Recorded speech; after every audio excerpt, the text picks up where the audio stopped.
Good evening and welcome to the November 2025 Elizabethtown Area School District Board Workshop Session. Tonight's meeting will be presided over by Mr. Stephen Lindemuth, School Board President. For those attending in person who wish to address the board during the public comment portion of the meeting, please complete a district yellow card and place it in the drop box at the front of the auditorium by 7 p.m. Please note that if the public comment session ends early, it will conclude at that time. A reminder, tonight's meeting is being recorded and will be available on the district's YouTube channel for 1 year. That concludes tonight's opening remarks. Mr. Lindemuth will now call the meeting to order. All right, we'll call to order our meeting of the workshop meeting committee of a whole. Thank you for coming tonight on a blustery evening. We have an announcement here I'll make normally. Before we get to the rest of our business tonight, I want to share a couple of reminders to help ensure the meeting runs smoothly and that we're respectful of the school facilities and staff.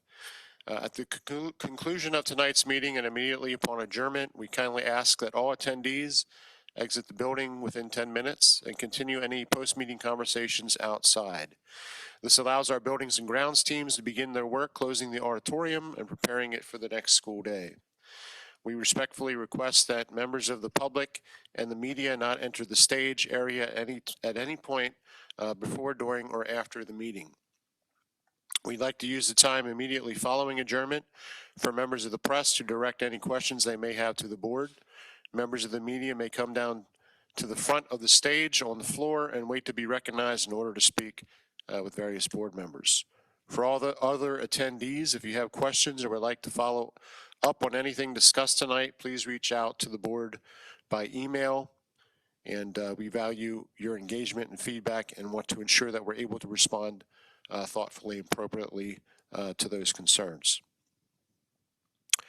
So with that being said, and being that it is Veterans Day, I wanted to take just a minute to ask those who have served in the armed forces, any branch of the military, including the Coast Guard, if you would please stand to be recognized.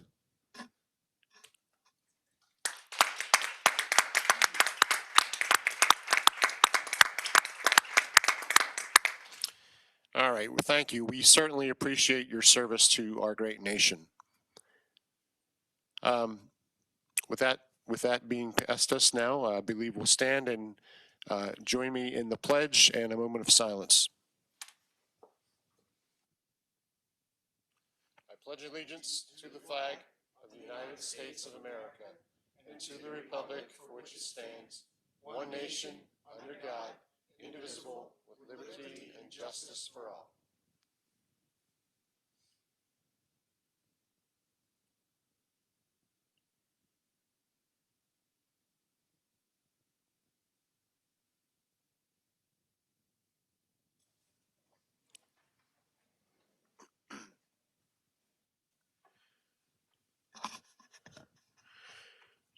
All right, Mrs. Maxwell, I think we'll forgo the roll call tonight. Just let it be known that everyone is here. All board members are present. Do we have a motion to approve tonight's agenda? Make a motion we approve the agenda as presented. Second. All right, we have a motion and a second to approve tonight's agenda as presented. Any questions? All those in favor say aye. Aye. Any opposed? All right, the agenda is approved. Before we get to superintendent's announcements, I do think that we have Mrs. Carter here, and Linda would like to present something to the superintendent for sort of like superintendent appreciation. So we'll hand it over to Mrs. Carter.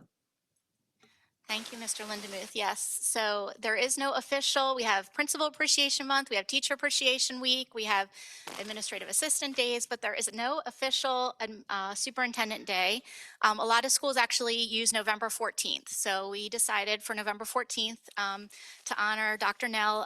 It's actually picked because the week of the 17th to 25th this year is American Education Week, and that shines a light on public education. That was started back in 1921 when they realized literacy of the World War I draftees was really low, and they wanted to, the National Education Association and American Legion met together and decided to shine a light on public education.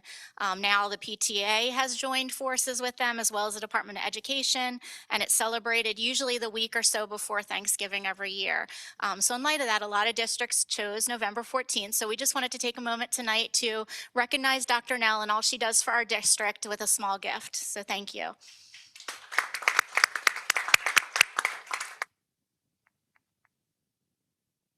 All right, Dr. Nell, your announcements, go ahead. Yes, thank you so much. That was certainly unexpected, but greatly appreciated. Thank you.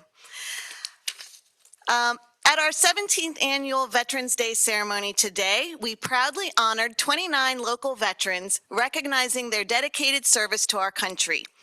This event not only celebrated their sacrifices, but also provided an important educational opportunity for our students, helping them to understand the true meaning of Veterans Day. It was a meaningful occasion for our community to express its deep appreciation for those who serve to protect our freedom and way of life.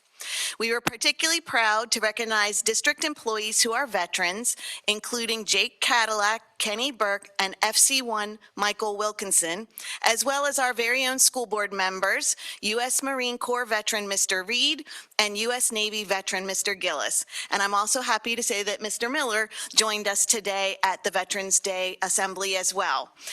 So thank you, and thank you to our band and our NNDCC students who helped to make that a success. We're also excited to announce that 16 exceptional students, including Mrs. Carter's daughter, successfully completed the Atalo Recruit Program. This significant achievement reflects their commitment to academic excellence and leadership, and these students are now eligible to join the Atalo Scholar Program, which provides them with the tools and resources necessary to succeed both academically and professionally. As a reminder, our high school orchestra ensemble will hold its annual Pops concert this Thursday at 7 p.m. in the high school auditorium. We welcome all members of the community to join us for a night of music. And this year's student-created Pops concert theme is Mr. Winey's Intergalactic Dance Party. So that should be a good time.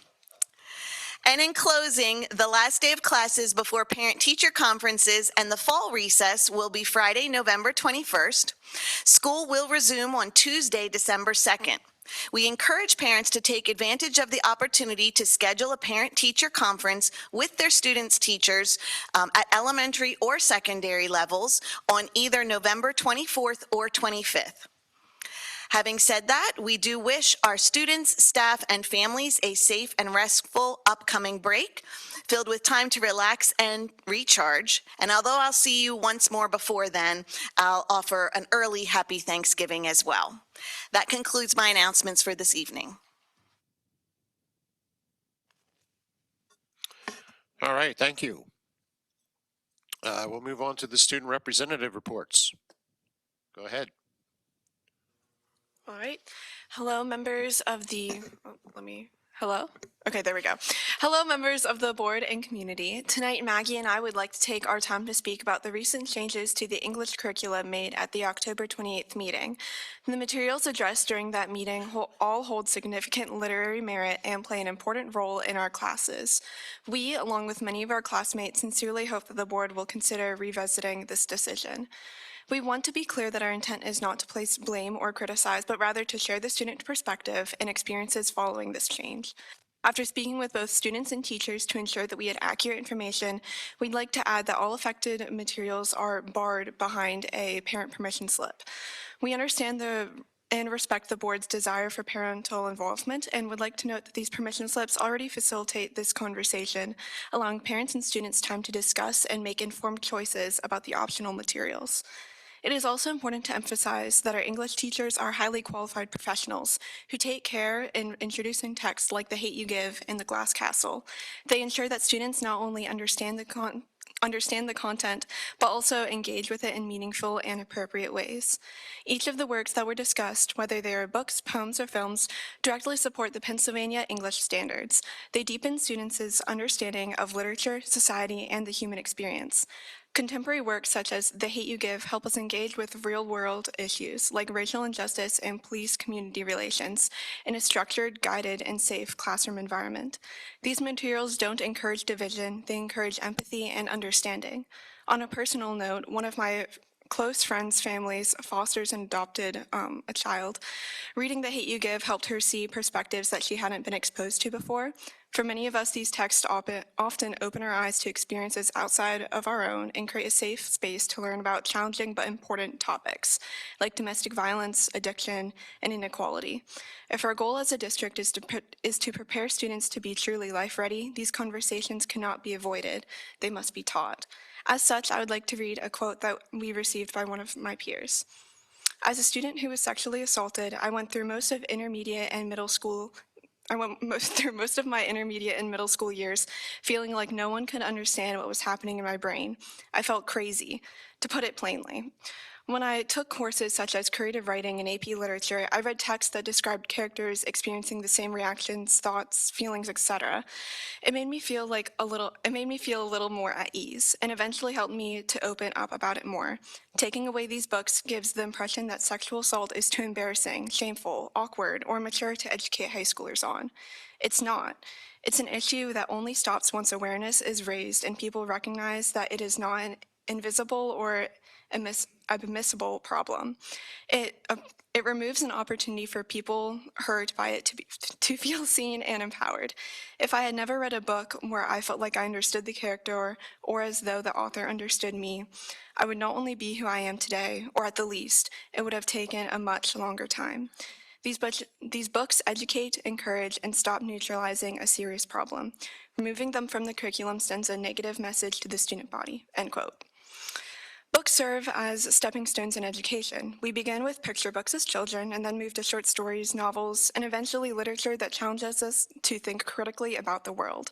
High school is the time when students are ready to grapple with the complex themes and difficult realities. These topics may be uncomfortable, but they are real, and statistically, every student will either experience one of these situations personally or know someone who does. It is far better for us to learn about them now in a guided and supportive classroom than to face them later without understanding or context.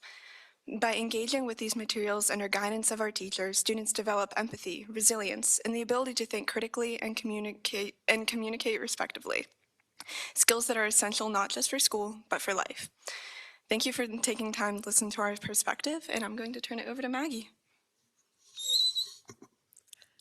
Good evening, board and community members. Tonight, I would also like to address the changes recently made to the English curriculum. Since the changes were first announced, they have been a large topic of conversation around the school. So Annika and I took the opportunity to gather student opinion on the matter, visiting homerooms and consulting clubs like Book Club for their input on the changes. As Annika said, the response from the students to these removals were largely negative. Most students reportedly enjoyed reading and watching the texts. There was a student who cited the 1996 Romeo and Juliet film as helping them to make sense of Shakespearean phrasing, a student who credited The Hate U Give as helping them to change their outlook on how racism affects different aspects of society, and a student who admitted that, though she didn't like to read, she did enjoy reading The Glass Castle. In fact, many students jokingly asked why these books were being removed instead of books that they actually disliked. A comment that we heard multiple times was that restricting the texts was unnecessary, as we would be faced with similar books once out of high school, and that sheltering us now would only be detrimental to us in the future. Similar comments pointed out that many of the texts targeted deal with contemporary problems, which help balance curriculums with classics that focus on problems that we have since overcome. Additionally, there was a growing sentiment that it felt sort of hypocritical to restrict these texts when most, if not all of them, are already optional, and parents are already required to approve or deny their child participating. There was, as Annika said, a discussion at the last meeting about the topic of sexual assault in books and how its presence can be uncomfortable for students. To speak on this, a student reached out to me, different than the student whose statement was already read, and asked me to read a statement to the board. This is the statement that they asked me to read. I was molested when I was 10. If you just grimaced at the usage of that word, you should. I felt totally and completely isolated for 3 years, thinking that my experience was something to be shameful of. It wasn't until 7th grade, when I read Shout by Laurie Halse Anderson, that I realized that I wasn't alone. Anderson also hid her assault and also grappled with feelings of guilt. Reading that book did the opposite of depress me. I told my friends about the event and for the first time felt that I could finally move on. The book actually changed my life. I pray that no student in a similar situation has this revelation taken away from them. This was the end of the statement given. While I completely understand not wanting students to feel uncomfortable, it is better to feel uncomfortable than it is to feel alone. Many students, like those whose statement I just read, were off-put by the fact that they weren't consulted before these changes were made. If the board is not willing to reinstate any of these texts, I would encourage them to receive teacher and student feedback before replacing them, to ensure that students are not again caught off guard by something that so largely affects them. Thank you again for giving Annika and I the opportunity to speak for the students on this matter. Thank you.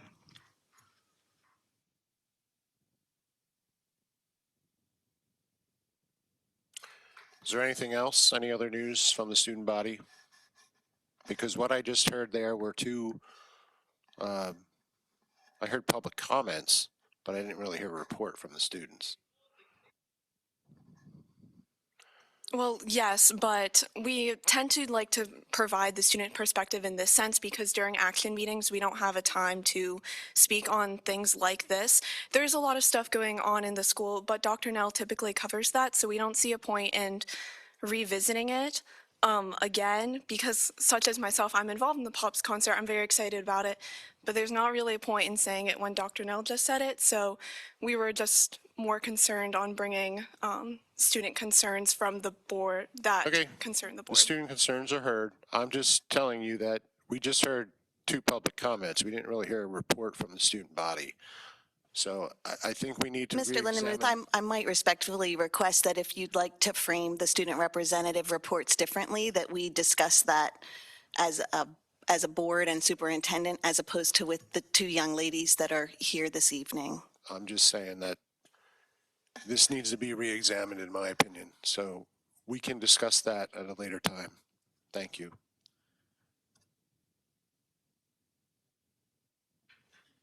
All right, we'll move on here to, what do we have next? Oh, nominating committee.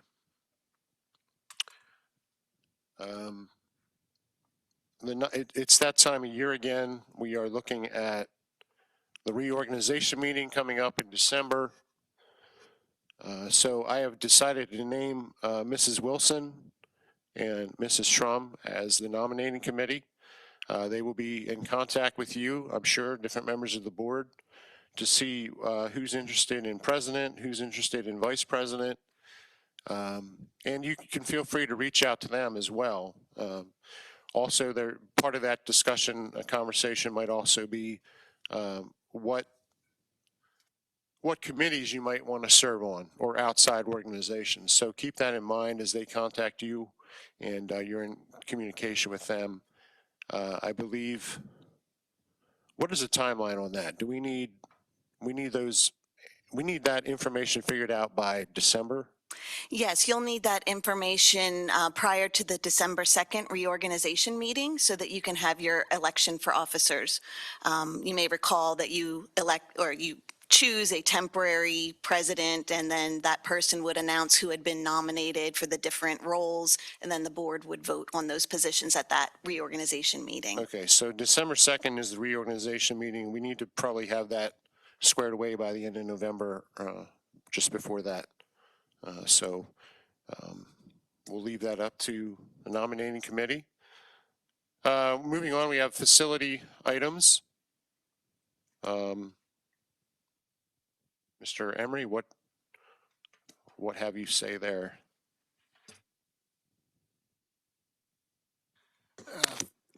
Thank you, Mr. President. So what we have here is the county mitigation plan resolution, and you'll find that there is a sheet that needs to be signed and adopted. What this basically is it specifies throughout our county what hazardous areas might exist, excuse me, within our county, so that both the administration, the district, and the public are aware of those areas, things like flash flooding and so on and so forth. This adoption resolution page is, there are a bunch of counties that are partaking in this. We've partaked in it as well. And so they're asking that everybody sign an affidavit acknowledging our engagement in this program. Are there any questions, concerns, comments, or anything like that on this? This is pretty basic stuff here. A lot of pages, but basic stuff. I just did want to recognize Officer Rain too.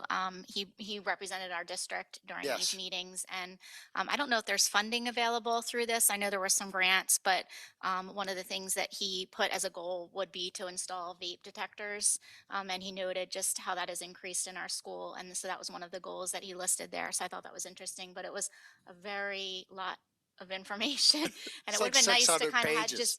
just had E-Town information, but it was interesting just to see they added cyber attacks too as a, which makes sense because that can affect economy, it can affect, roadways if things are attacked. So that was interesting that they added that as well. So yeah, lots of information, but thank you to Officer Rain for representing the district. I appreciate that. Yes, and again, this is just an awareness tool to keep this kind of information at the forefront of everybody's mind. Any other questions or concerns? We'll be voting on this on the next session. Thank you. That's all I have. All right, thank you, Mr. Emery. We'll move on to Finance Committee. 2 items there. So Mrs. Lindemuth, what would you like to do there? So the items tonight are pretty simple. The first one is a discussion that we'll have, and I think it's pretty simple. We're looking to pay our first debt service payment in November with the capital reserve funds, and then repay the capital reserve from the general fund after the state money has received. So this is completely something that happens when the state does not pay their payments and pay us the money that we are due.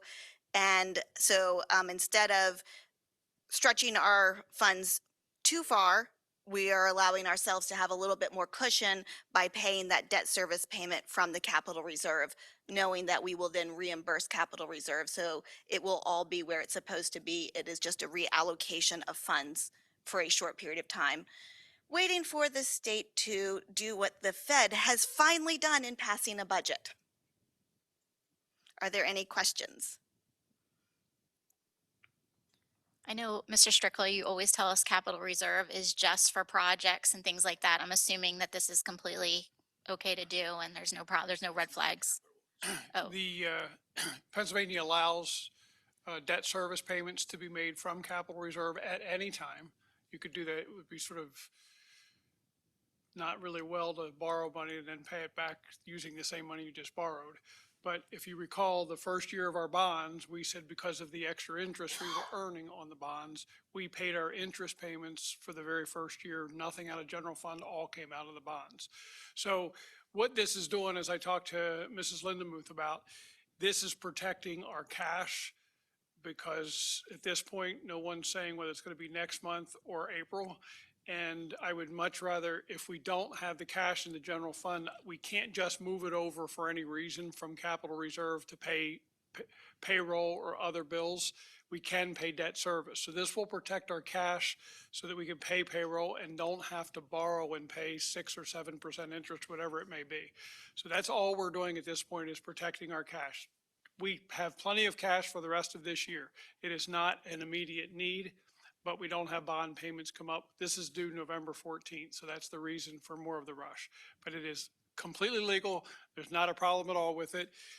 However, the only thing that you're doing that's sort of the caveat on top of it, we can make the decision in the business office technically to just say we're going to pay capital reserve. You as a board are approving that, but also directing us that immediately upon receiving our first state payment, we will pay it back. So that's the little caveat that you're putting on, that as soon as we get that first payment, we'll be paying it back. Okay, that makes sense? Any other questions? All right. And the next thing that we have on here is we have two donations, one for Common Sense. They are making a donation of $2,271 to the Model UN, and Freedom Readers, they're making a donation of $5,843.36 to the high school and middle school libraries. Are there any questions about the donations? All right, my part is done.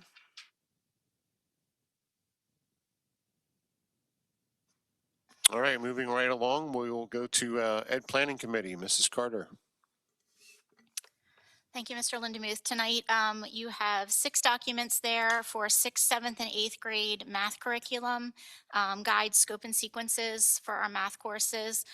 You will have seen that the cost is for this new implementation will be $700. That's already been budgeted within this year's that we approved. So that's just knowing how much that will cost.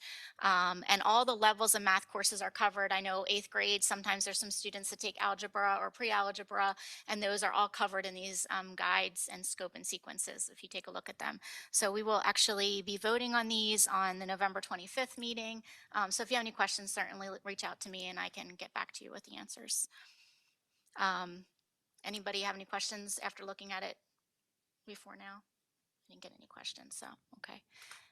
The other piece is I'm going to pass over to Dr. Nell. She said she'd update us with comprehensive plan. We had that survey go out recently that we approved, and then that went out to the public. So she has some updates tonight for us. So I'll turn it over. Thank you, Mrs. Carter.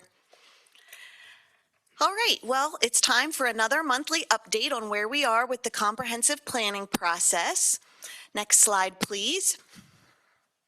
So you can see this is aligned to our goals of promoting broad opportunities for individual learning and identifying and removing barriers. That's really at the root of the plan as we put this together. Next slide, please. It supports all of the pillars that we've been using and focusing on for the last couple of years, and it will guide our decision-making moving forward. Just as a quick recap, next slide, please. You see some of the things that we do in the comprehensive planning process. We are actually right on schedule, and we are just about halfway through the process. And we're actually making really good progress on this, so I'm happy with the work that our subcommittees and our buildings have been doing. And tonight you're going to hear a little bit about that while we get your feedback, and we have a district steering committee meeting later this week as well. Okay, next slide, please. This slide just reminds you of some of the things that all of our stakeholders have been participating in as ways to give us information towards the development of our comprehensive plan.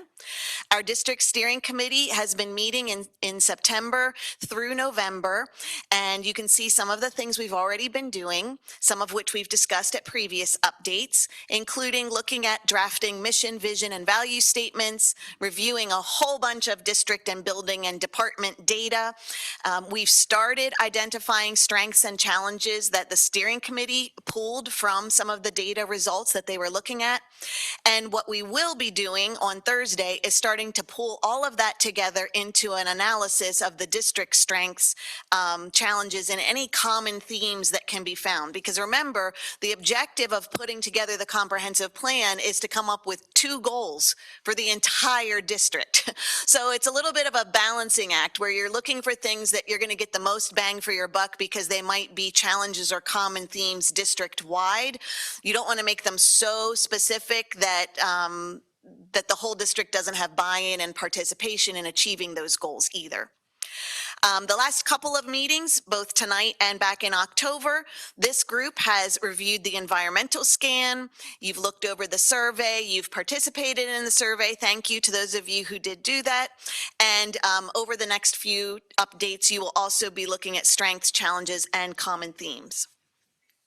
And then finally, for the students, parents, faculty, administrators, and the rest of the community, the survey that we did with the students was sent out community-wide, so they had an opportunity for some input there. And we will be also working with our district employees to do a self-assessment as district employees of whether we feel we're meeting some of the essential practices that PDE recommends. And we'll be happy to share some of that with you in updates in the future as well. Tonight, however, we're going to focus on the survey results as well as the strengths, challenges, and common themes. So I want to share that with the board, talk about some of what the data and the steering committee extrapolated from that, and then also get all of your input so that I can take that back to the steering committee on Thursday as well. Mrs. Wilson and Mrs. Carter can also help me take notes tonight as needed. Next slide, please. And next slide, please. Okay, we actually had a terrific turnout for participation in this survey. You can see that we received 358 responses, and I have the stakeholder groups listed there. So students responded, support staff, faculty, administrators, parents, school board members, and community members all participated in this. Next slide, please. The purpose of the survey was basically a vote on which mission, vision, and value statements those stakeholders preferred. And several of these, I will say, were very, very close, including maybe being perhaps one or two participants' difference between which one was the favorite versus the second favorite. So the first question of the survey asked the participants to choose the mission statement that they feel is the most appropriate. Next slide, please.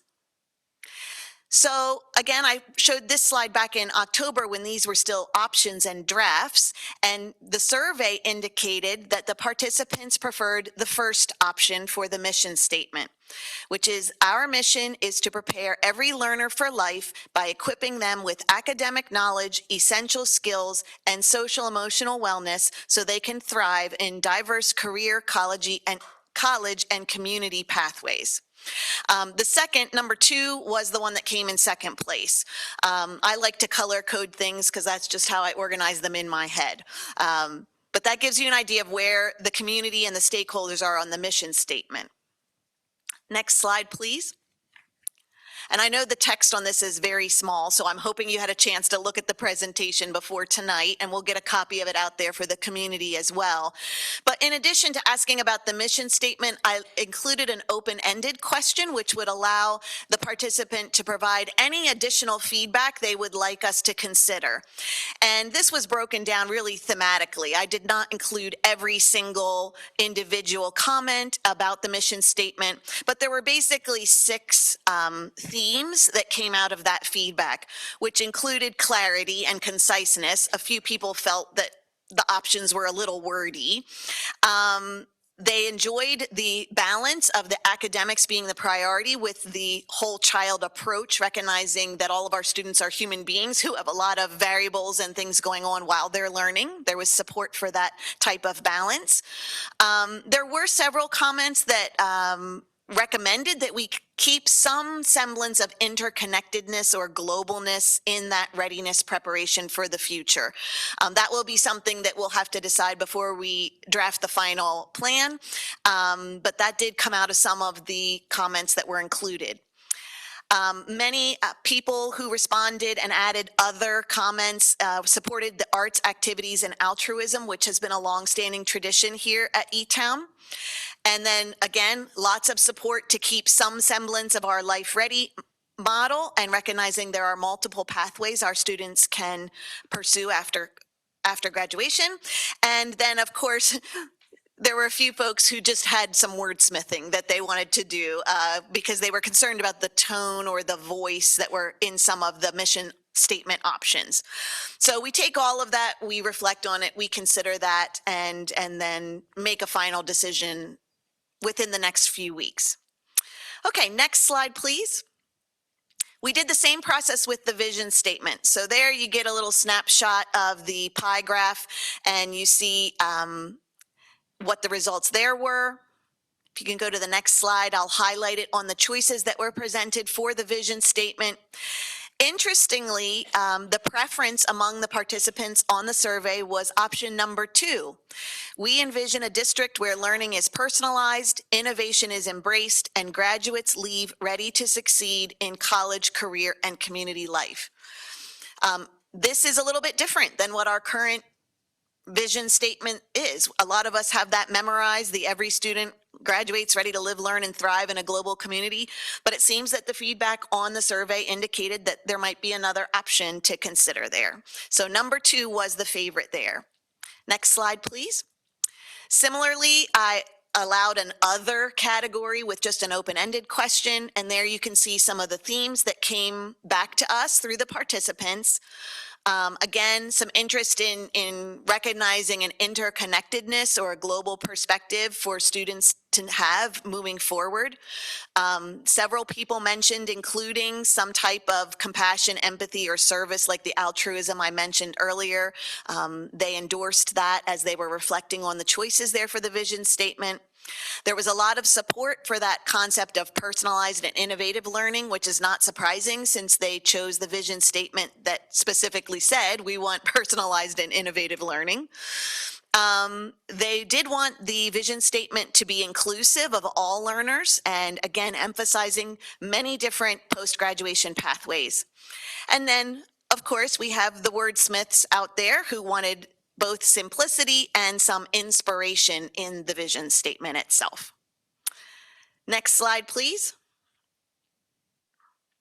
So we had a set of value statements that came from the participants in the survey as well as the district steering committee. They voted on where they feel we should go with these value statements. The first stakeholder category for that was the students. And if you turn to the next slide, you will see that option number 2, we grow in knowledge, character, and skills. We respect and support one another. We take ownership of our learning and our future, and we contribute positively to our schools and communities. That was the favored for the student value statement. For the value statement, and you can go on to the next slide, I waited to include the other statement. I consolidated all those together. So there were a few people who gave us some additional feedback on these value statements, but I'll talk about those once I go through all the stakeholders here. For the staff value statement, if you go to the next slide, there were about 45% of the staff who participated in the survey who supported the second option as well. We put students first in all we do. We build safe, supportive, and inclusive environments. We foster curiosity, creativity, and collaboration. We model lifelong learning and adaptability, and we build safe, supportive, and inclusive classrooms. If you continue to the next slide, the third category of value statements is for those of us who are administrators.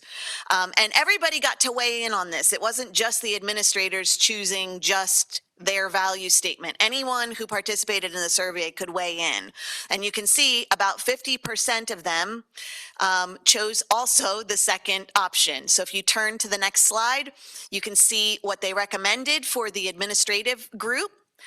We put students first in all we do. We ensure fairness, access, and opportunities for all students. We listen, support, and remove barriers. We align resources and practices to the mission and vision. We will offer, plan, and facilitate professional development opportunities for staff that support the mission and vision. We partner with staff, families, and community for student success. We advocate for and support our children's learning and growth. We take ownership of our learning and our future. We value education as a foundation for community strength, and we listen, support, and remove barriers.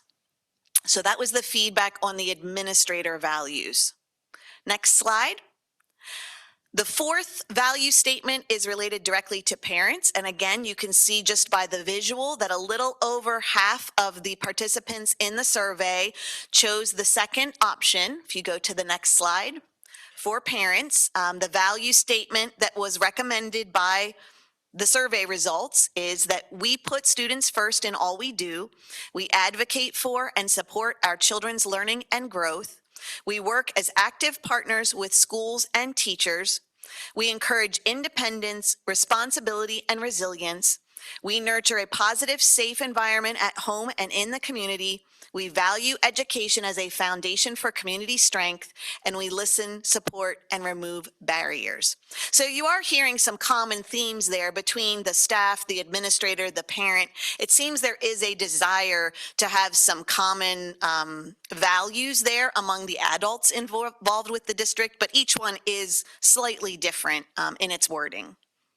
And finally, if you go to the next slide, the community value statement, again, you can see that just over about half of the participants agreed on which one they wanted for, or they recommended for the value statement for community.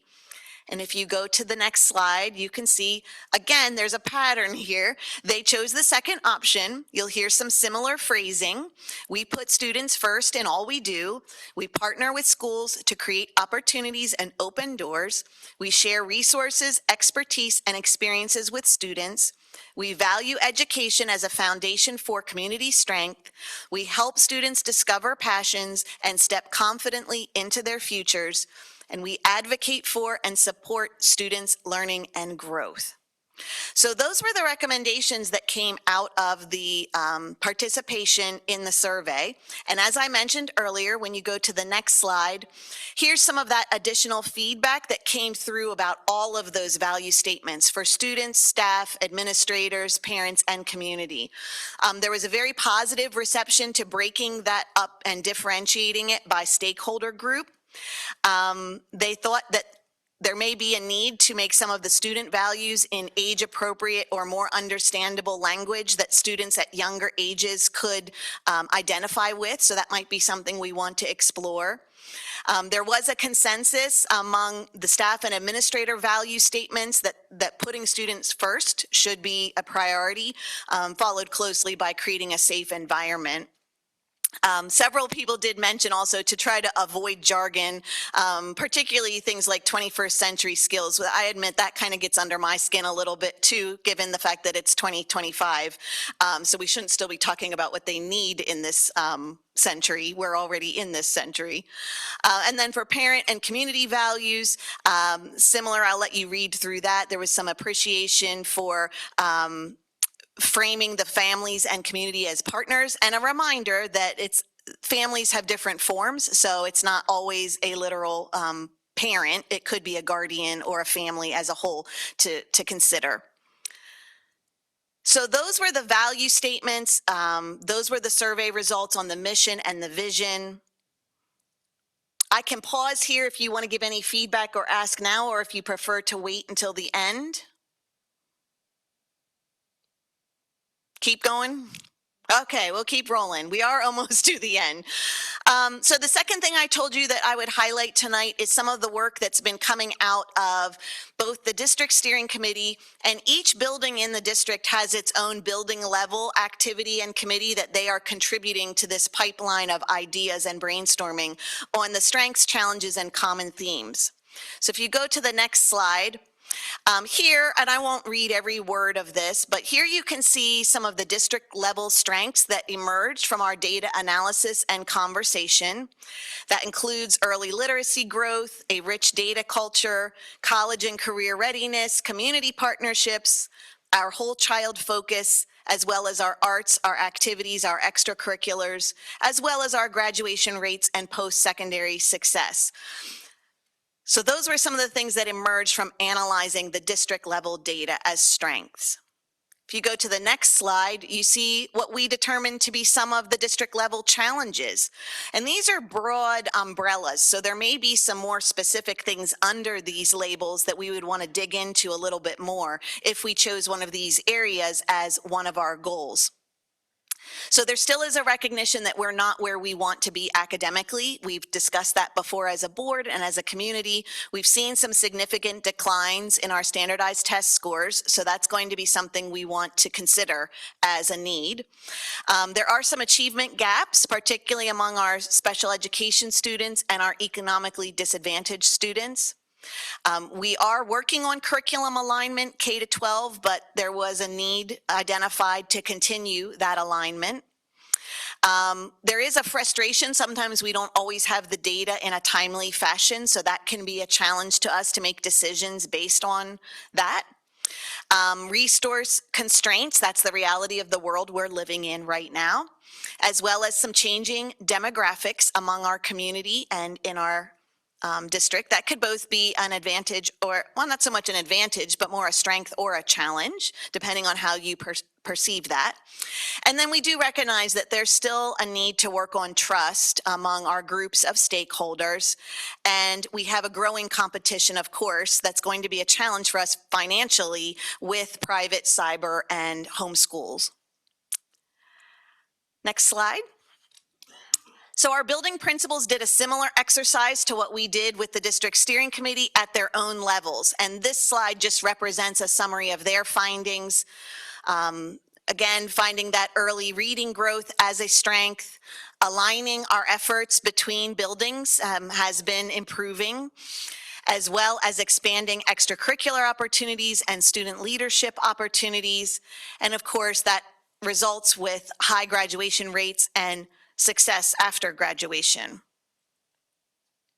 The next slide illustrates some of the challenges that were identified at the building level, and I've heard some of our board members and some of our community members echo these challenges. Our mathematics achievement, again, we have been having a consistent underperformance and inconsistent growth pattern in that particular subject area. We have some concerns about our science proficiency. Those have been a little bit difficult to tease out since the science curriculum just changed. It sort of set the benchmark back to zero. So it may take us a year or two to try to identify how that's working for us. Our special education growth, meaning our performance, that the students are learning and demonstrating that they are growing in their proficiency in their content areas because they are currently performing below their peers. Similarly, opportunity gaps that are impacting our economically disadvantaged students in challenging ways. Some of the challenges at the building level include increasing behavioral, motivational, and engagement needs. And again, that's been a topic of discussion here regarding things like cell phones, social media, laptops, how that may be affecting students' abilities to concentrate while they're in class. And then there are always staffing and other resource needs, including facility needs, and that can be a building level challenge that impacts what's happening in the classrooms. Next slide, please. Some of our special departments did the same activity. So here you see the results from our EL department, our special education department, our student services, and our technology and curriculum departments. So I will not, for the sake of time, read each one of those sentence by sentence, but there is a lot to brag about here and a lot to celebrate. We have many strengths, so many that it's making the presentation go longer and longer. The next slide shows similarly the challenges that each of those departments has been facing. And the way that each department, each building, and even the district steering committee came up with these strengths and challenges was through data analysis, reflection, collaboration, conversation. So that's where these came from. So the next slide really puts all of that together into one summary. Between the district, the buildings, and the special departments, here you see the shared strengths that were common in all of those and the shared challenges that were common in all of those. My hunch is, as we work through the process of narrowing this down into the two goals we want to pursue as a district, that it will come out of this list of shared challenges, because that's something that's impacting every building, department, the district as a whole, but that's still to be determined. The next slide suggests some areas for district-wide improvement, and that's something that when we meet on Thursday as a district steering committee, we'll start to have some conversation about this. Do we want to pick one of those challenges or two of those challenges to dig into further, or do we feel a need to go in a different direction? And again, just to reiterate for those who might be online or who are in the audience, some of those suggested key areas for improvement include mathematics achievement, K-12 vertical curriculum alignment, opportunities and access, data utilization, staff and resource capacity, and stakeholder communication. You can go on to the next slide. We are winding down here. Just to recap some of our next short-term steps, I mentioned the district steering committee on Thursday, so we'll be trying to consolidate some of this as well as taking board input there.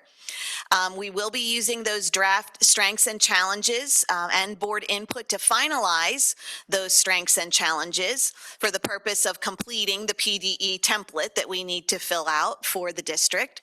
And then the subcommittees will continue their work on sections of the plan that are also required, like our induction plan, our professional development plan, and the assurances that our gifted and our student supports department give to PDE. Next slide. This slide really just gives a preview of what's coming next. I mentioned at the beginning of this presentation that we will be working with our district employees to self-assess on the essential practices that PDE recommends that we have going on in our district. We will continue identifying themes, and then what we will do is prioritize those challenges, and that's really how we're going to work out what the 2 goal areas are going to be. And that would involve writing 2 SMART goals, which basically is a fancy way of saying that they're measurable and they're achievable within the time period that we have to complete the comprehensive plan. And then we'll also create action plans to do that.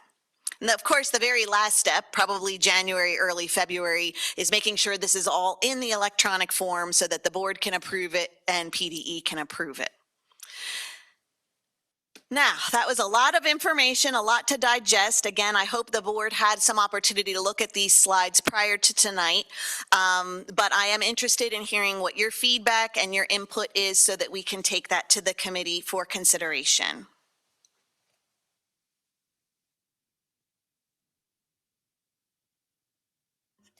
That is a lot of information. A lot of information. Some of the things that I kind of noticed throughout this that kind of struck me. I know that we are mandated to focus on social emotional learning. However, when we look at the strengths and the weaknesses of our district, it seems like our social emotional learning is an absolute strength, but our weakness is the one thing that we are mandated to do, and that's to educate our children. We're doing well in one area, and that seems to be ELA. We can see from this that we are lacking in science. We are lacking in mathematics, and there is absolutely nothing on here, Mr. Safford, you'll like this, about social studies. Absolutely nothing said about social studies. I would like to know where we are with social studies. I know there's no PDE assessments that we have to do, but quite frankly, if we don't teach our children history and social studies, we're doomed to repeat what we've had in the past. So I think that making sure that we have that in there needs to be part of the whole. I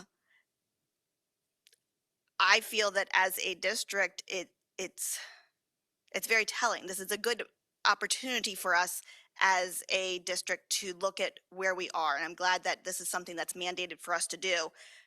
But I personally think that we have focused far too much on the social emotional learning aspect of things. Not that we should not be caring for the whole child, but our mandate, our job, our goal, what we are here to do is to educate students. And for me, I think that needs to be what the steering committee focuses on at the highest level. The social emotional aspect needs to be out of the different ideals that we're trying to put forward, the comments, the statements. I don't think that that's something that's needed. One thing I did notice was in the one for the administrators, it's mentioned twice. We listen, support, and remove barriers. We listen, support, and remove barriers. That's in there 2 times. I don't understand why we would have that. That's probably just a typo. I think we would only put that in there once. So sorry about that. Long statement as it is, it just popped out at me. That seems to be, and that again is on that social emotional side of things. I truly believe that we need to educate the whole child, but I think we need to focus our attention on the academics. And I do not believe that these are as focused as we need to be with the proofs at the end where we look at our strengths and our weaknesses.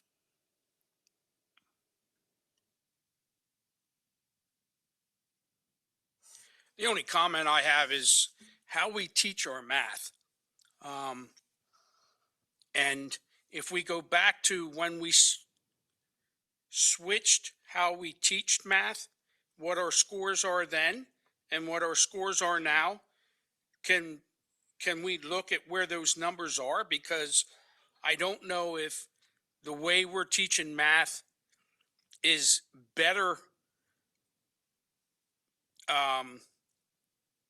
is equipping our students better in how to get it accomplished. So, I mean, I'd like to see what our math scores were on a general back before this was switched, to see where we were and then evaluate, because every time that we switch the academics, we're supposed to relook at this in a couple years to see if, are we going in the right direction or not? There's a lot of feedback that parents, frustration, students' frustration, and I just want to see if this way of teaching math is our best avenue, or should we relook at how we're trying to accomplish that? That's all. And Mr. Riggleman, if we were to choose math, for example, as one of our focus areas to create a goal around that particular achievement area and content area, we would certainly be analyzing a lot of that data to kind of figure out how have we been doing, what are we currently doing, what do we need to be doing. So that would be encompassed if we made a district goal based on math achievement, for example.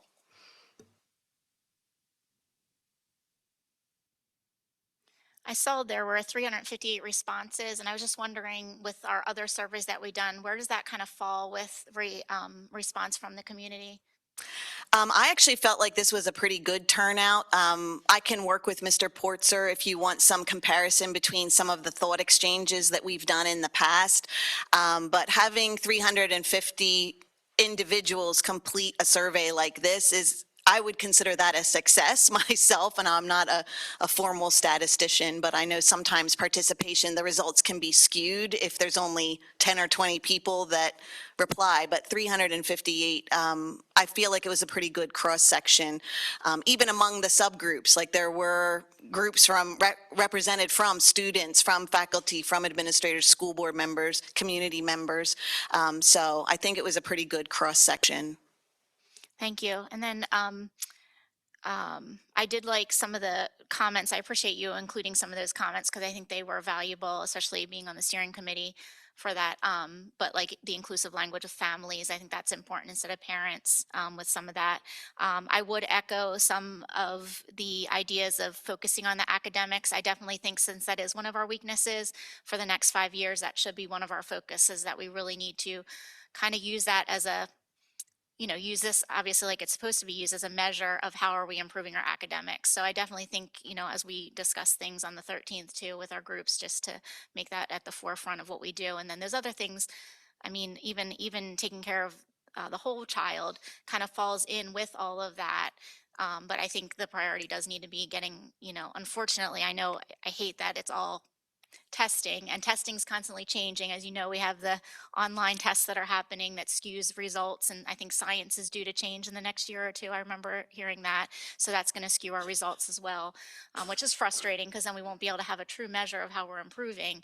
But I do think that we need to, make that a priority to really, even in our internal testing, to make sure those things are going up and aligning with where we need to be. So.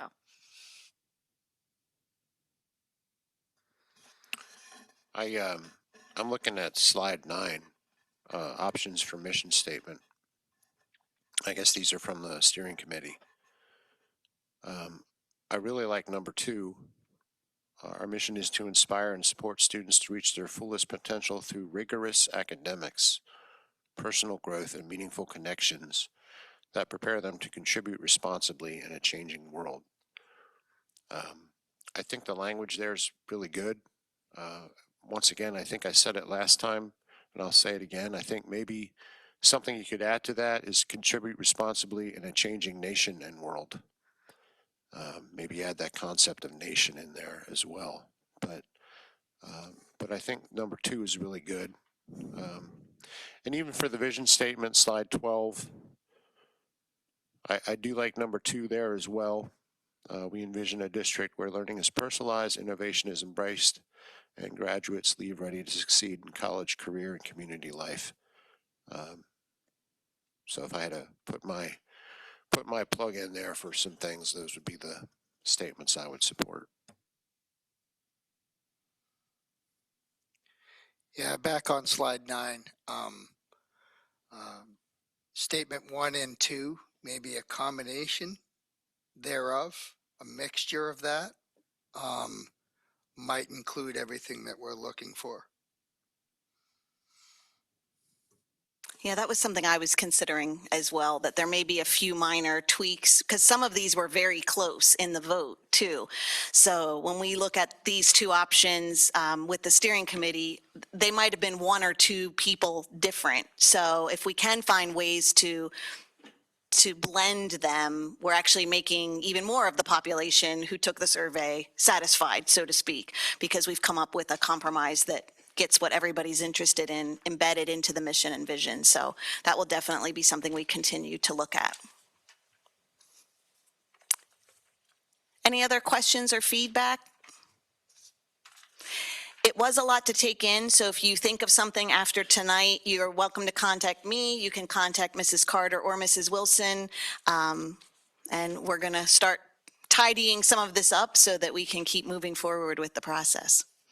Can I just ask, Annika and Maggie, just with the student statement, I just wanted your perspective on what you think of the student statement. I know the other statements are kind of the adult in the room type thing, but that would be slide 15. So just real quick, curious what you think of that. We had actually been taking some notes while you were talking, and we both said that we liked it a lot. I think it's very effective, at least. You seem to agree? Yeah. Add a tad. I know when I missed the last district steering committee, but the first one, my group was in like heavy support of having like an elementary and secondary because like if we do want to like make sure that everyone knows what this is, because beforehand I wasn't aware that we had all these different statements.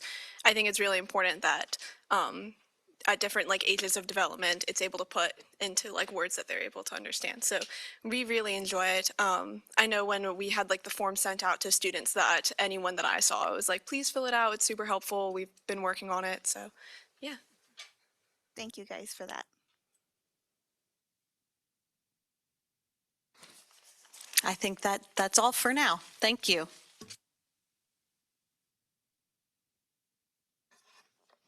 All right, I think that concludes ed planning for the evening. So we'll move on to policy committee items, first readings there. Mr. Gillis. Okay, thank you, Mr. President. Tonight I have 4 policies for first reading for the month of November. First policy is policy 308.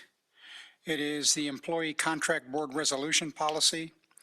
At the request of PSA board members, PSBA has developed language outlining submission and acceptance of resignations for this board level policy, including the board's role in the process and in delegating authority to the superintendent. Resignations previous to this were addressed in administrative regulations. So this just updates the policy with those. Policy 339, which is uncompensated leave. This policy was updated to reflect clarification of uncompensated leave requested by a school employee who has been elected to public office as a county official in any Pennsylvania county. Policy 607, tuition income. This policy was updated to broadly incorporate disenrollment based on overdue tuition payments, as well as other minor editorial revisions. And the last one is policy 718, which is service animals in schools. This policy was updated to include the only permissible questions a school entity may ask regarding an individual requesting the use of a service animal, as well as those inquiries and requests that a district may not ask. So that is included in policy 718. Those are the four for first reading. For second reading policies, they are policy 102, academic standards, policy 105, curriculum, 209.2, diabetes management, 249, bullying, and policy 707, use of school facilities. I've received no comments on any of those policies, so they stand as they were. And that's all I have. I just have one comment. I find it very interesting that the animals in schools policy includes a miniature horse. For those that do not know, there are only 2 animals that are permitted in schools as emotional support animals, and they are dogs and miniature horses, and I just find that hilarious.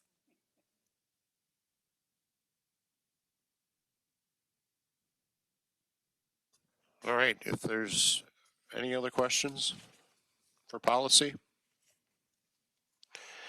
All right, if there's nothing else, then we'll go to our outside partnership reports. So we will start with IU13. Mrs. Shrum. Thank you, Mr. Lindemuth, and good evening, Board. So our meeting on October the 8th was held at the Lancaster Center. After committee meetings, the Board convened, and the meeting was called to order. And I'm not sure you're all aware, but they are all recorded live, just like we are tonight. So if anybody ever is interested in listening to an IU13 board meeting, feel free to tune in on Zoom. Just thought I would point that out. They are generally the second Wednesday of the month. Every once in a while it's changed up, but so contracts have been reviewed in appropriate committees and approved them by the collective board. These included early childhood and special education, human resources, finance, instructional services, technology services, and facility services. They also mentioned that 4 IU professionals have, as of our meeting, attained tenure. Some highlights from the month. The IU hosted the 2025 Lancaster County Children's Systems Conference on October 23rd at the Lancaster Conference Center.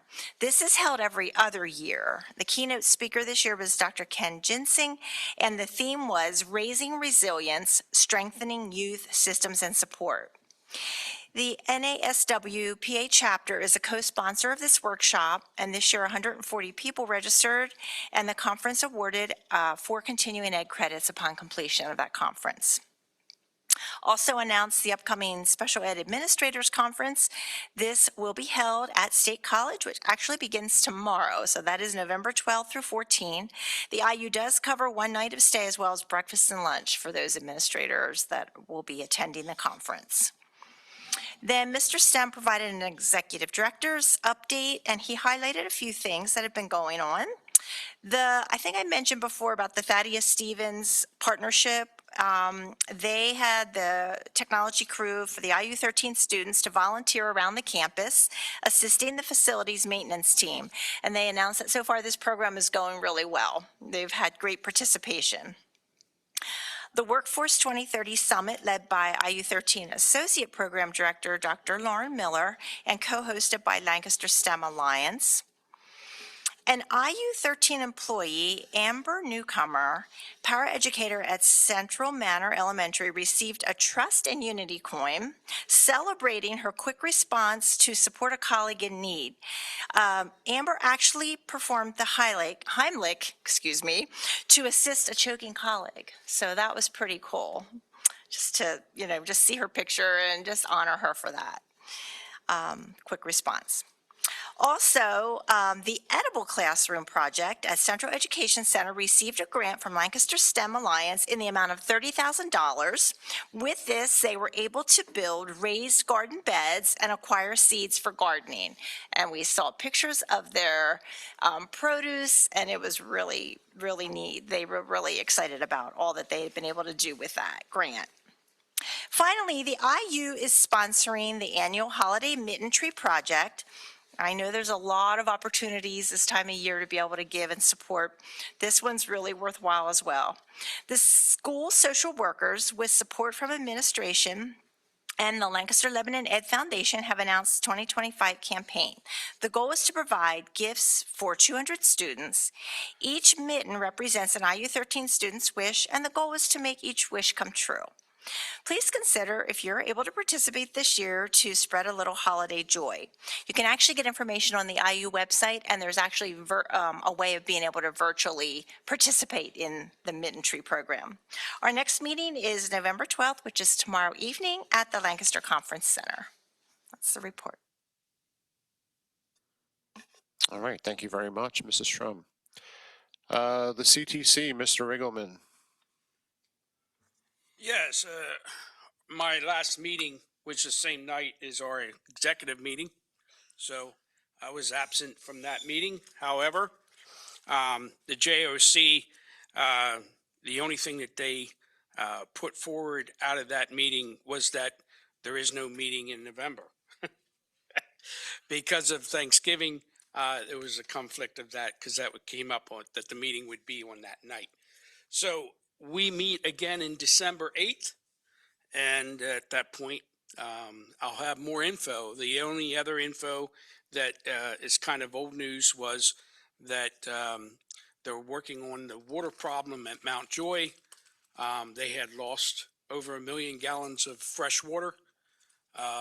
So, you know, that was substantial, and they're trying to get that fixed up. And I'm assuming it's fixed up by this point. But I didn't have a report from facility where we stand on that. So Mount Joy had a problem with the water line coming into the school.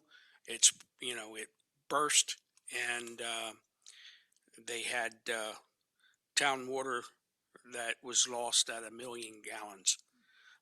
So that's where the only update that I have on the JOC, and I'll get more info December 8th. Thank you. All right, thank you. We'll move on to Lancaster County Academy, Mr. Reed. Thank you, Mr. Lindemuth. Before I read my report for LCA, my final report, by the way, unfortunately, this is also my final workshop meeting here on the school board after 8 years. It's hard to believe. I was talking to Jim about this. It's kind of bittersweet, actually. But I did want to take the time to say thank you to our student representatives. I'm sure you have a lot better things to do with your time than sit up here at a board meeting once every month. But I do appreciate your input, your the way you're representing the student body, and I know that I think that everything that you have to say regarding students is very valuable input, and we appreciate all you do. So I want to say thank you very much.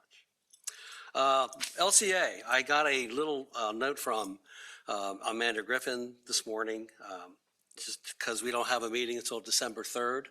So she writes, Lancaster County Academy continues to experience steady growth and strong student engagement this year. Enrollment has increased by 7% with an average district fill rate of 64%.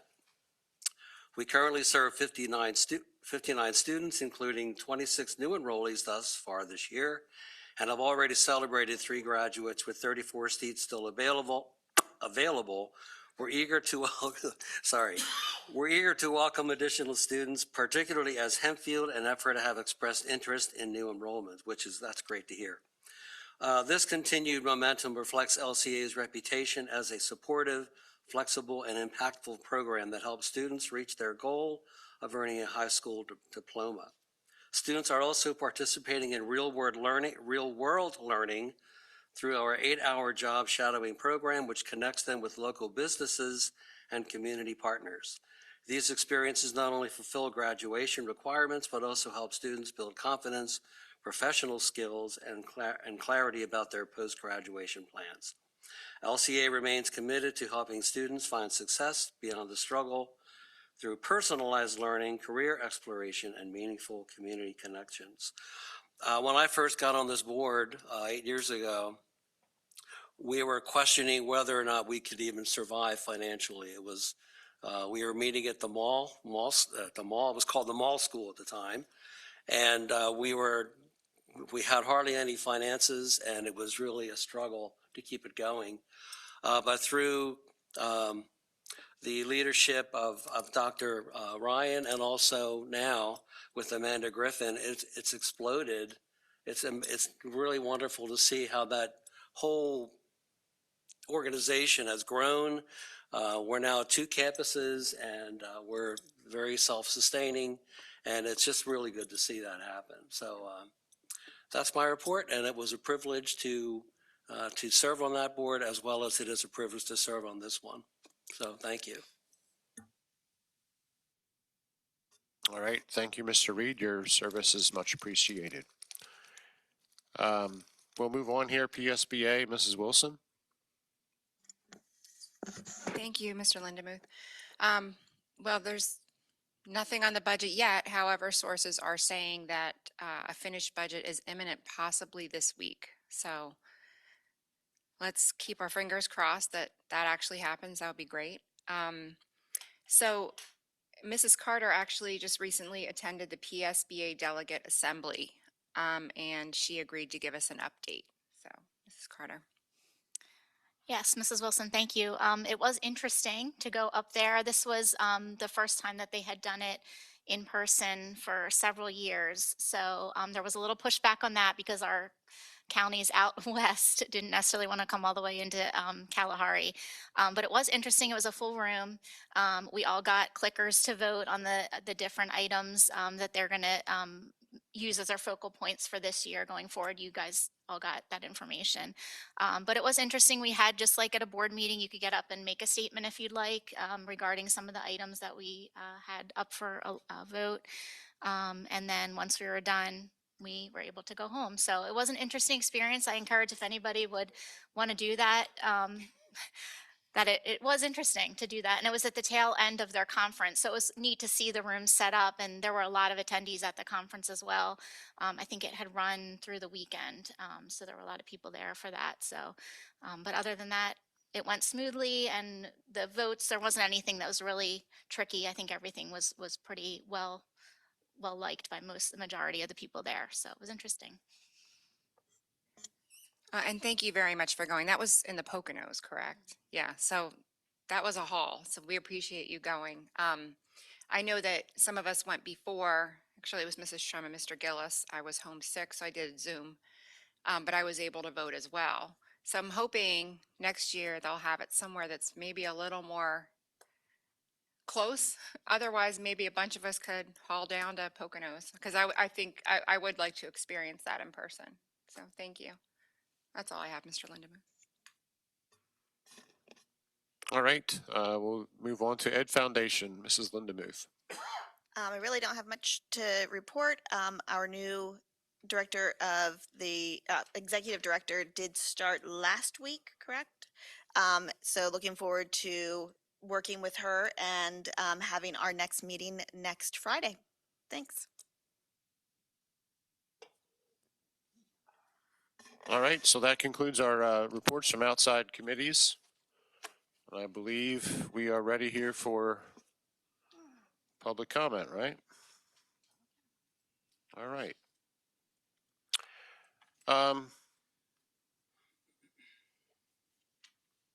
Yeah, so just a reminder here, I'll be reading who's up and who's on deck, so to speak. If you need to move to a better position to come up, that's fine.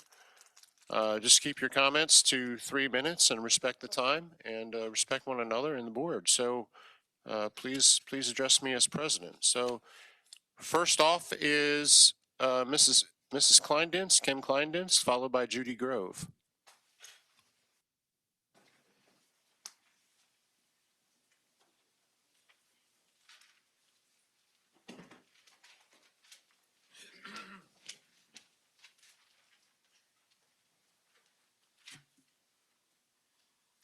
Good evening. I wasn't going to make a comment tonight, but as a parent, a grandparent, and just a human, I was disgusted by the behavior of and whispers of Mr. and Mrs. Lindemuth.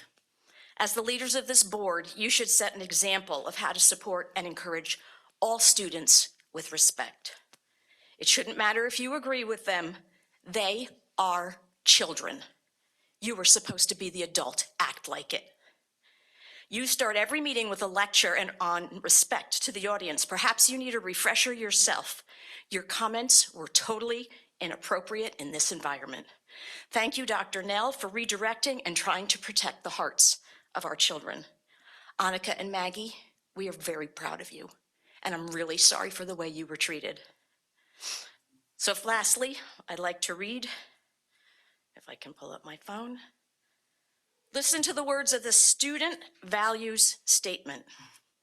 I commit to growing in knowledge, character, and skill. I will respect differences and support my peers. I will take responsibility for my learning and future. I will contribute in positive ways to my school. I will respect and value all voices in our school. I take ownership of my learning and choices for the future. I will give back to my community and lead with integrity. It's telling that these kids get it, and some of you on the board don't.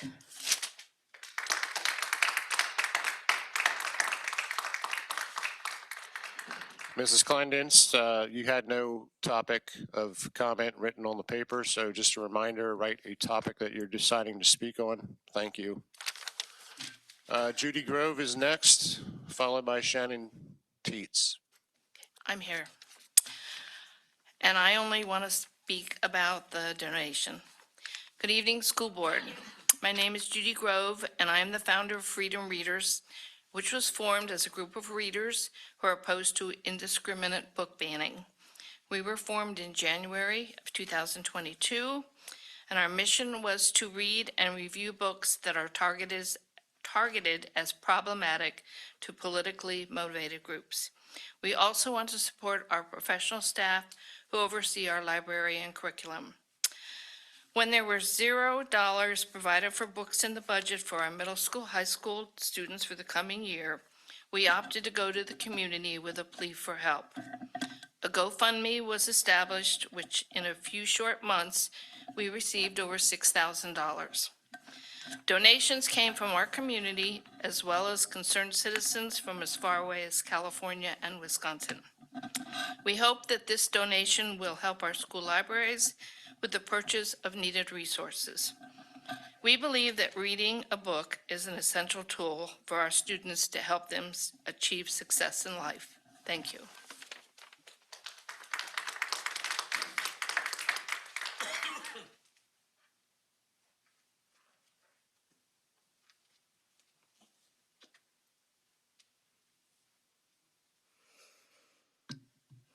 Good evening.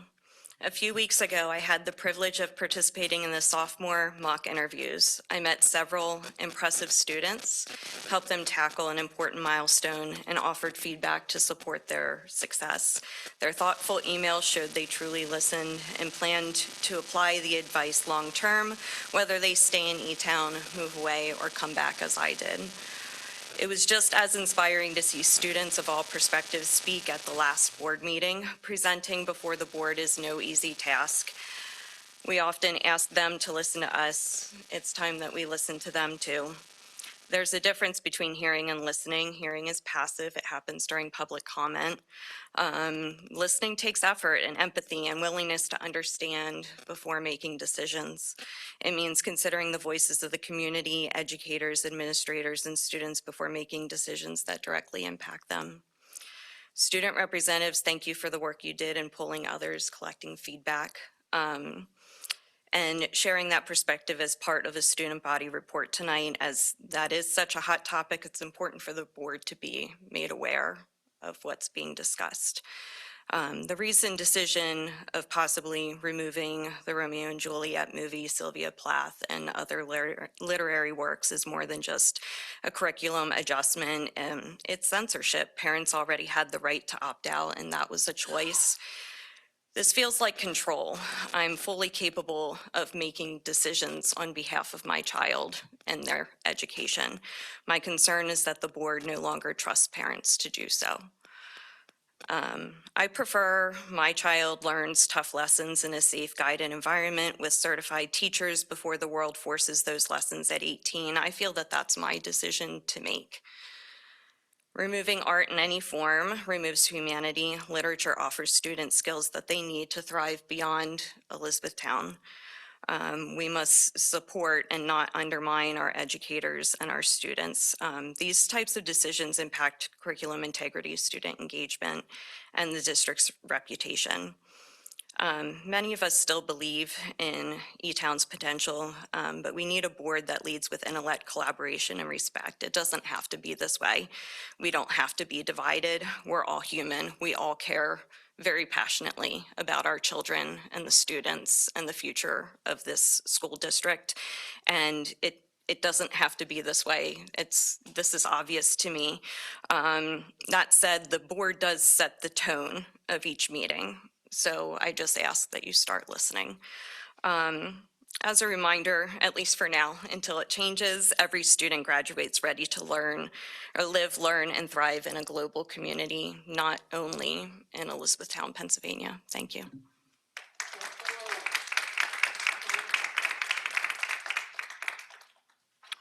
All right, thank you. Elizabeth Lewis is next. My fingers can't work here. Followed by James Safford.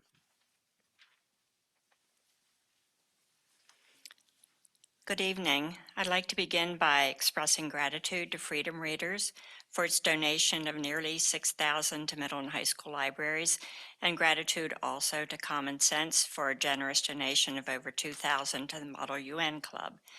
In other matters, I was stunned that the board voted at its last meeting to approve English language arts curriculum only with the elimination of 4 literature selections and a movie, and did so without allowing for any community input.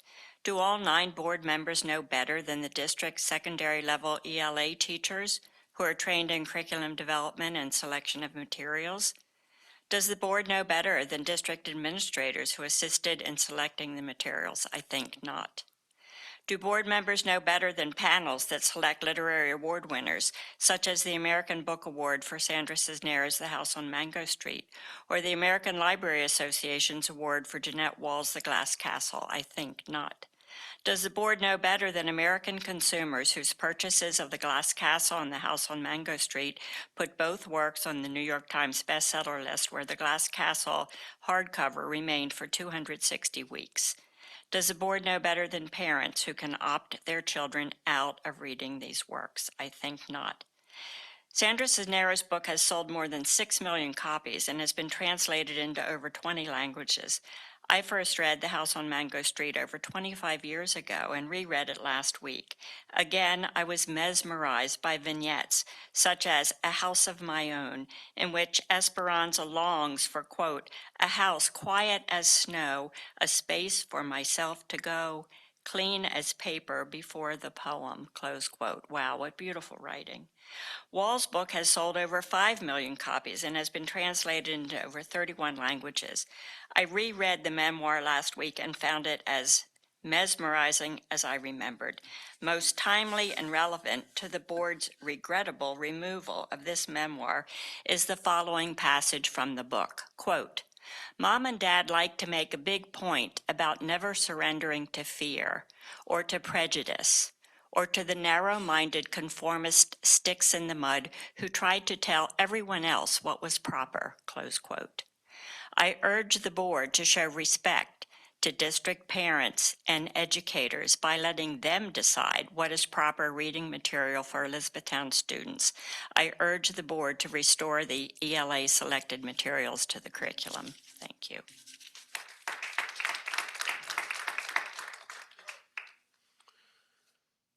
All right, thank you.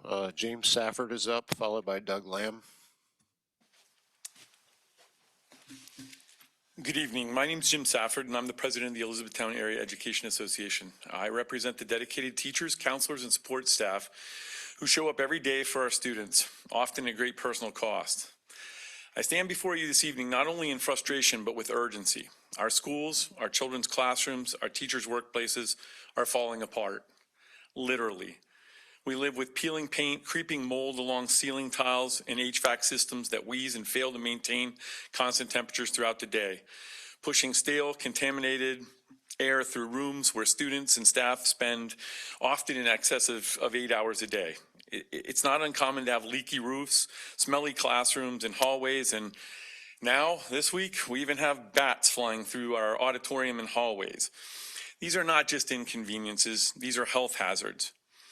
My association has documented dozens of medical complaints from educators, respiratory infections, chronic sinus issues, asthma exacerbations, migraines, skin rashes, and oftentimes and increasingly with physicians' notes linking the systems in the symptoms directly to environmental conditions inside our buildings. These are not anecdotal. These are diagnosed medical conditions triggered by neglect. You are aware of these conditions, but continue to refuse to act. Sadly, you're attempting to balance a budget on the backs of our and our students' health. You've chosen short-term savings over long-term safety, and now the consequences are undeniable. Let me be clear, this is no longer just about morale or working conditions. This is about liability. Sick teachers mean not only lost work hours and added costs for substitutes, but also potential lawsuits. Wrongful exposure, negligence, breach of duty to provide a safe workplace. The legal exposure for this district is real and it's growing by the day. But I'm not here to threaten, we're here to demand action.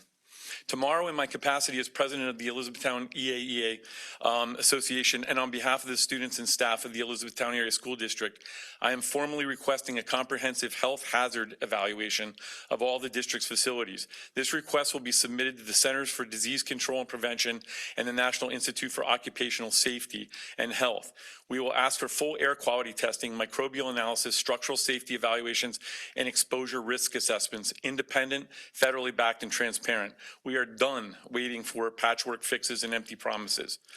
Our members deserve to work without fear of illness. Our students deserve to learn in environments that don't make them sick. And the community deserves a school board that places people over politics. To the board, act now or be held accountable later. The choice is yours and the clock is ticking. On a happier note, I'd like to congratulate my Model UN team today. They won 5 awards, setting a record and going to the top of the league in the Susquehanna Valley Model United Nations. Well done, ladies. Well done. Steve, apologize for this.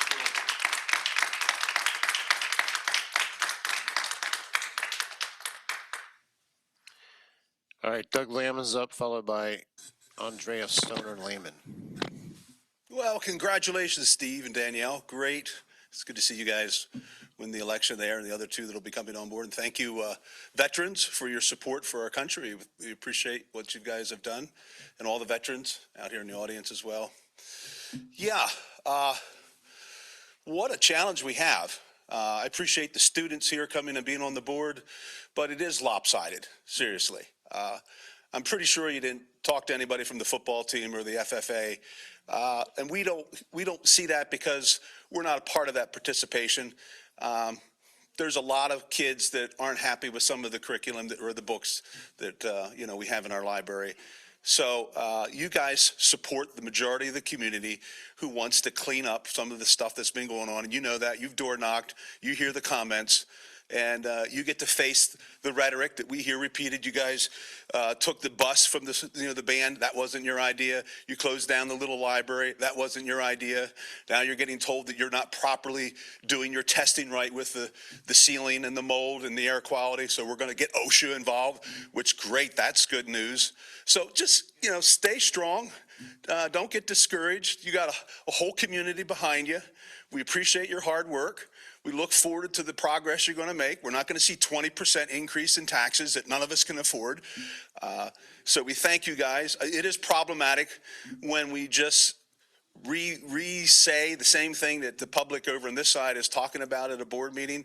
I think the students that are giving us comments ought to be talking about school lunches, talking about things that really matter to the school, and rather than making a political comment. So I'm in support of the reevaluating how that looks and how that works moving forward. But thank you guys again. Congratulations on your win, and keep up the good work. You got the support of the community behind you.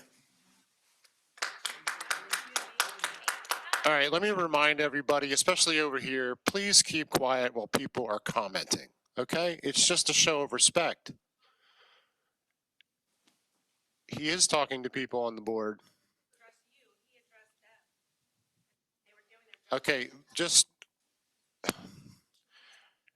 we don't need to be nitpicky about it, okay? Just please keep quiet while people are commenting. It's just a show of respect. We don't need the murmurs out in the audience. So Doug, thank you. Andrea, is that right? Followed by Justin Rader. Hi, my name is Andrea Stoner Lehman. I'm a parent here in the district. I'd like to talk about why I think the 3 books are an important part of building a strong community here. My background is social work, and I've worked a number of years in child sexual abuse prevention and also working with adult survivors. The statistics tell us that 1 in 4 girls and 1 in 6 boys will have experienced some sort of sexual abuse by the time they're 18, and then 90% of that is at the hands of persons they know. That means that this content is, as has been mentioned, not something unknown, unfortunately, to some students. And then for those for whom it is not known, I think it can have a hand in widening their world and understanding what's happening. When I did that work, you know, it's hard, and one can only kind of do it for a few years at a time.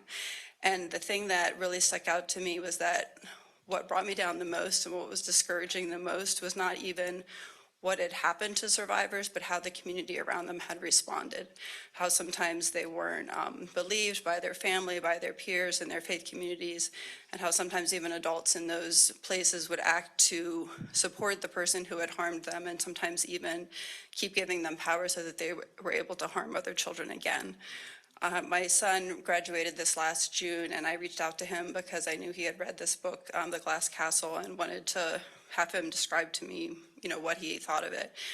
He said it was one of the best books he read, and that one of the things that stuck out to him was how the father was both somebody very creative and intelligent and successful in the community, and also he was horrible to his child. And this concept has stayed with him, how people can be one thing and also the other thing.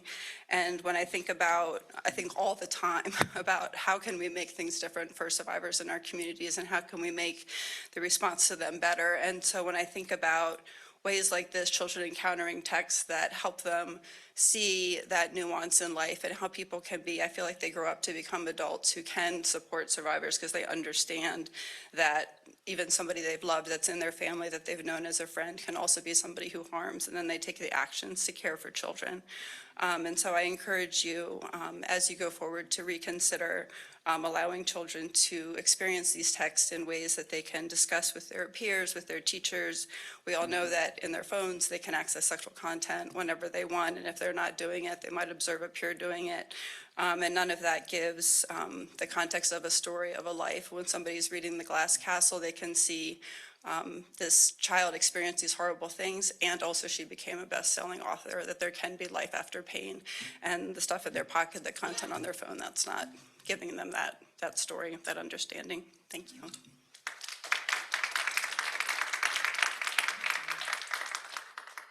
All right, thank you. Justin is up, followed by Jason Deeds. Good evening. Proverbs 4:23, above all else, guard your heart, for everything you do flows from it.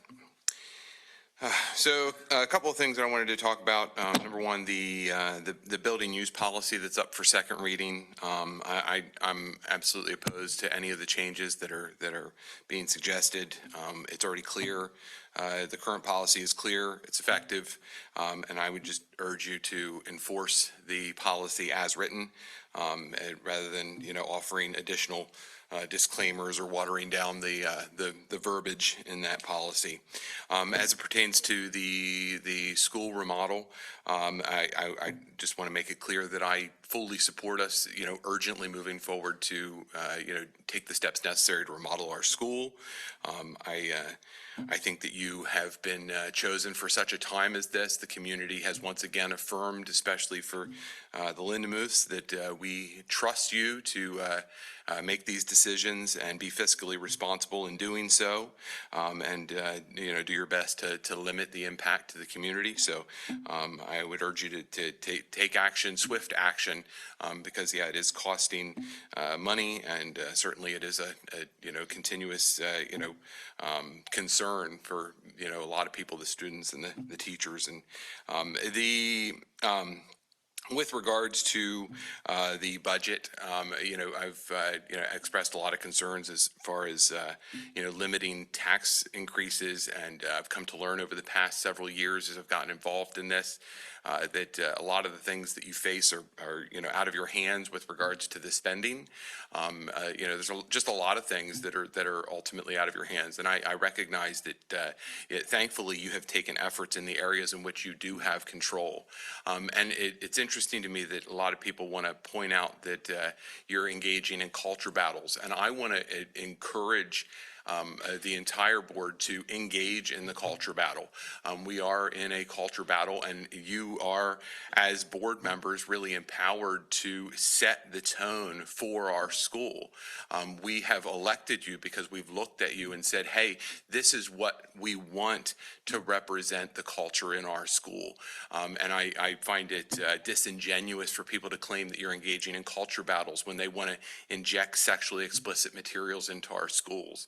I could recommend books, in contrast to things like The Haters, like the Christy Miller series, for example, that, promotes faith and hope, where, you have deviance being promoted through things like the Romeo and Juliet that you pulled out, where you could have the Princess Bride instead. So I just want to encourage you to advance the cultural agenda that we've elected you to advance. Thank you very much.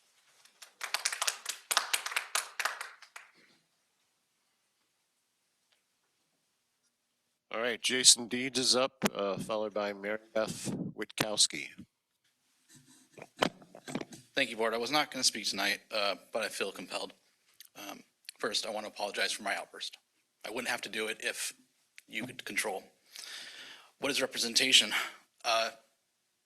In their speeches, the students actually specifically said, we went to classrooms, we engaged with the people, we polled classrooms. That's representation. Maybe if you weren't listening to Danielle in your ear, you would have heard that. Your own comment was a public comment. Feel free, like Minnow, write out an yellow slip, come on down here and make it. You guys are doing a great job. Much better than me.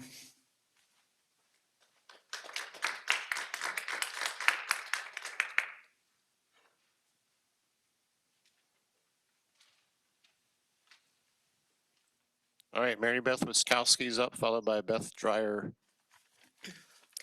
At the last meeting, you were more concerned and spent more time discussing books, a poem, and a movie to ban than you were when talking about the failing finances of this district. None of you are full-time teachers. Did you meet with educators who plan the curriculums to discuss the inappropriateness of these materials? Probably not. You just wanted to create fear. And Romeo and Juliet, give me a break. I wasn't even in high school yet when that movie came out. I watched it in my Catholic school. It helped me understand the language of Shakespeare. Danielle, I didn't realize you were a film critic. Do you even know what the story is about? Now, I must say, watching the '96 version as a child really gave me an urge to join a gang. But I was faced with a super hard choice, Crips or Bloods. Luckily for me, my favorite color is green, so I couldn't choose red or blue. So glad I dodged a bullet from destroying my life after watching this movie. Now, had I gone down a dark path after reading banned books, it would have made me easy prey for Christian nationalists to lure me in. Cult leaders often talk to their followers as if they're victims because it's a powerful manipulation tactic. It serves psychological purposes such as creating dependence and loyalty, convincing their followers that they've been hurt or betrayed while their leader positions themselves as the only one who understands or can save them. It establishes an us versus them mentality. Followers see themselves as victims, trusting only their group, while their leader becomes their protector. It creates emotional vulnerability. When people feel victimized, they're easier to influence. A leader who offers Understanding and comfort can then redirect those emotions toward obedience, sacrifice, or even radical acts. By having cult leaders talk to their followers like they're victims, you're never thanked or respected, people are here to just hate on you or complain for no reason, they gain emotional power, which is one of the most effective ways to bind people to them. As Christians, just remember, Jesus loves everyone you hate, including minorities and the LGBT community. I'm proud of all the students who spoke up at the last meeting. This board should listen and pay attention and make wise financial decisions so these kids can learn in an environment without sewage issues. Financially ruining this district will cause a receivership, which will be your fault. And lastly, this last election speaks volumes about how many people in E-Town are unhappy with the current board.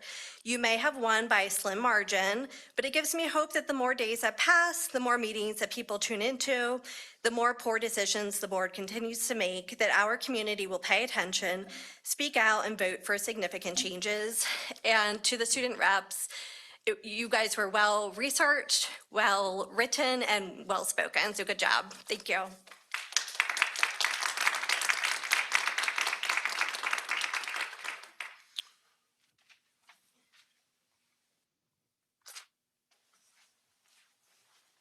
Hi, my name is Beth Dreyer DeGood, just for clarifications. I'm here to express my disapproval of your recent decision to ban some books from the curriculum. If the goal of education is to help nourish young minds and develop critical thinkers, then reading controversial books in an educational setting is the perfect time to read them. When students need to read a book for class, they are required to think about what they are reading. They need to analyze it, discuss it with their peers and their teacher. This is exactly what we want for our students. My 2 children graduated from EASD several years ago, and I'm so very grateful to their dedicated teachers who helped expand their worldview. This is why we chose to send our kids to public school. We need to encourage our teachers to challenge our students to learn things outside of their and our comfort zones, not stifle them. To introduce this motion when you did indicates that you were not interested in the thoughts and opinions of your constituents. You had your own agenda and you went through with it. I believe what we all want is best. I believe we all want what is best for our children.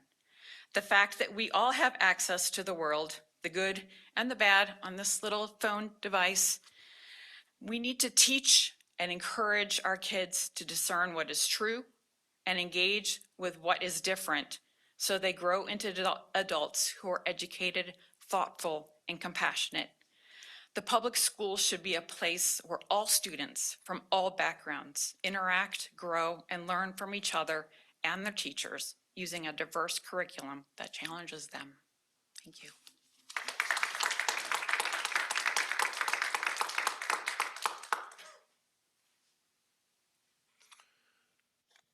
All right, thank you. Thea Hofstetter is next, followed by Tom Miller.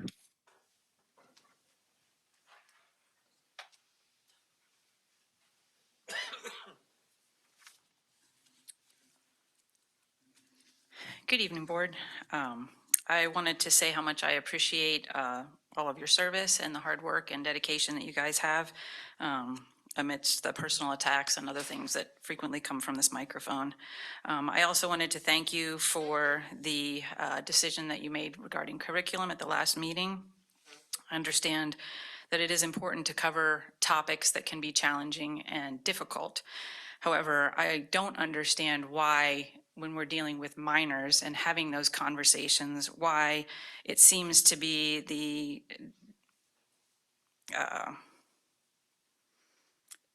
intent to force students to be assaulted with these topics using sexually explicit language, graphic, violent language, vulgar language. It's unnecessary to have that included in topics and books for students. There are lots of books out there that can cover topics in an age-appropriate way, and so I appreciate that you guys have taken that kind of step to help to protect our students. I think a lot of parents don't honestly realize how graphic and sexually vulgar a lot of this content is, and so I appreciate that you have made that decision. It's an important step that you've been elected to take and to hold against what was a very apt description of the strategic plan of woke ideology by one of the previous commenters. And so thank you for standing for truth. Thank you for guarding our children. The topics are difficult, bad things happen, but they can be discussed in a constructive way without having to assault them with vulgar, sexually explicit language. So thank you.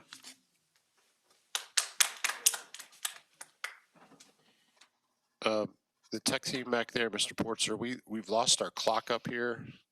I don't know if the screen fell asleep or what happened, but can you see the other clocks out there? Okay. The one facing us is asleep for some reason.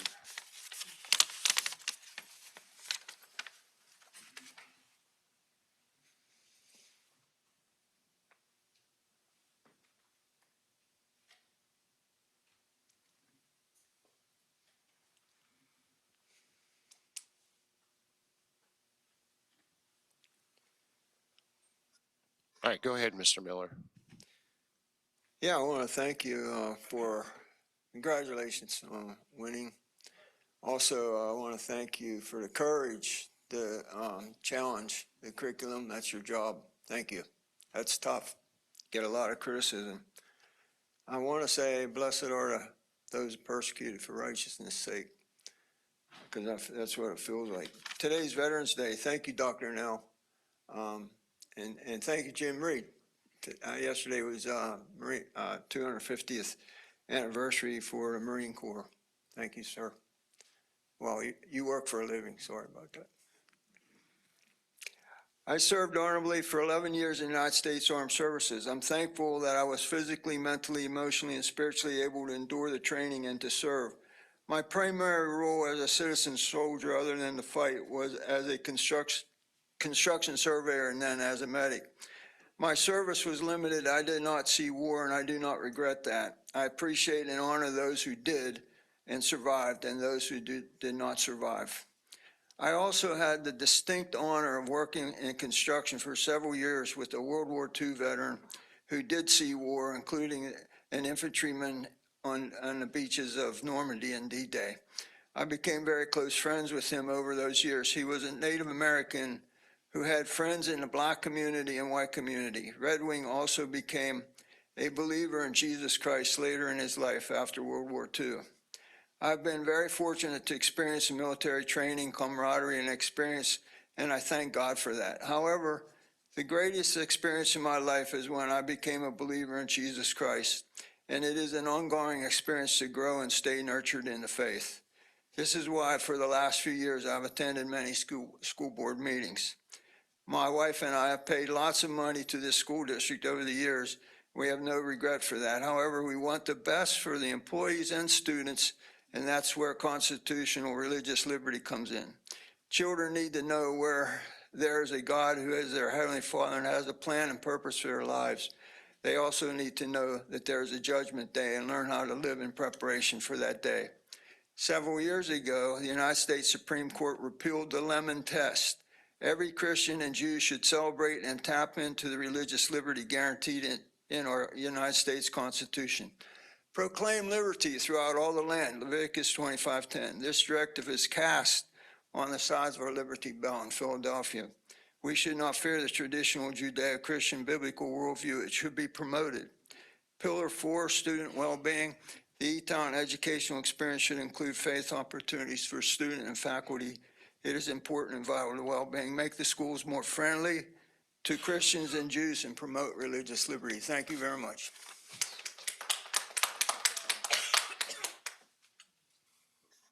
All right, thank you. Melissa Cook is next, and then Robert Hohen.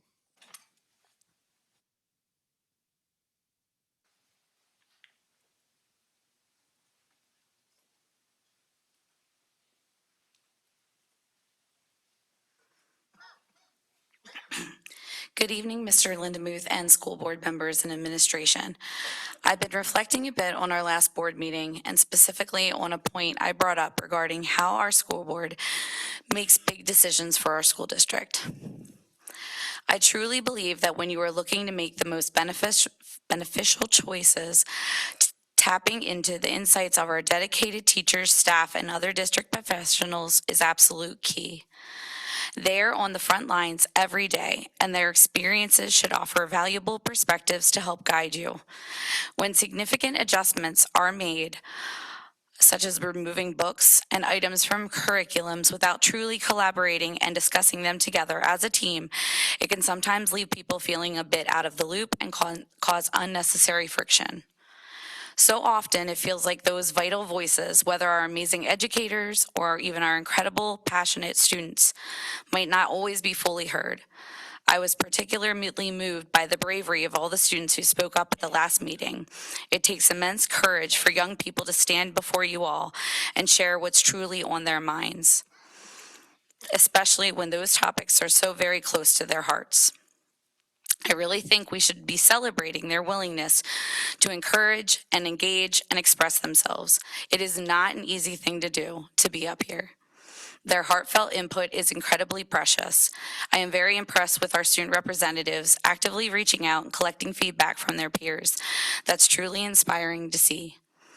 It takes a lot of courage and effort for both of them to step up and be the voice of their fellow students. It's very disheartening to hear that their genuine efforts have been met with some negativity in this room. We should absolutely be championizing and encouraging our students when they take such proactive steps to contribute positively to our school community. We're all supposed to be here for the same goal, to create the best learning environment possible, and that goal is best achieved when we work together, support each other, and value every voice. My hope is that you can learn to find ways to truly listen to the diverse viewpoints, ensuring everyone feels heard and valued as we work together for the best future for this school.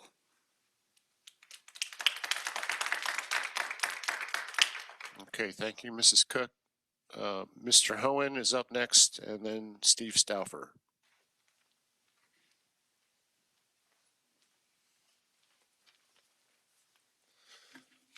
Good evening.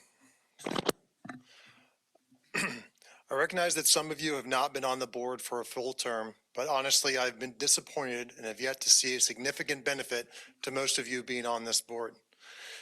You are supposed to represent the entire community, but it seems you are selected by extremist groups and activists. The views you express have made it seem like you are only here to convey certain viewpoints instead of representing the entire community. The disrespect that has been shown by you, Mr. Lindemuth, is disgraceful. It seems we have bad board members, not bad kids. I want to thank the student representatives for their participation in these meetings, doing actual research, coming prepared, and dancing through the lightning strikes. During the last meeting, you were presented with an English curriculum, and you chose to remove optional texts, some in electives, some of which you were for advanced college level courses. The fear of offending students is nullified because these are optional texts. Like the library discussion, nobody has to read these books. I encourage everyone, board members, students, everyone, if you think a book will harm you, do not read it. If you do not have to read optional books. Despite your concerns with these books, you provided little to no help in what alternative books should be used, besides happier materials. The pieces of curriculum you chose to remove were developed by a team of 10 teachers, 6 of whom were parents, with a combined 8 master's degrees, 150 years of educational experience. What qualifications do you on the board have that make you feel more competent than our teachers to make curriculum changes that affect how our students will live, learn, and thrive in a global environment? How many of you have read all these books in their entirety? How many years of educational experience do you have? How many of you have developed a curriculum? How many relevant college degrees are on the stage? How many high school diplomas? Like the professionals, let the professionals work and stop trying to push Mom for Liberty's agenda into our schools.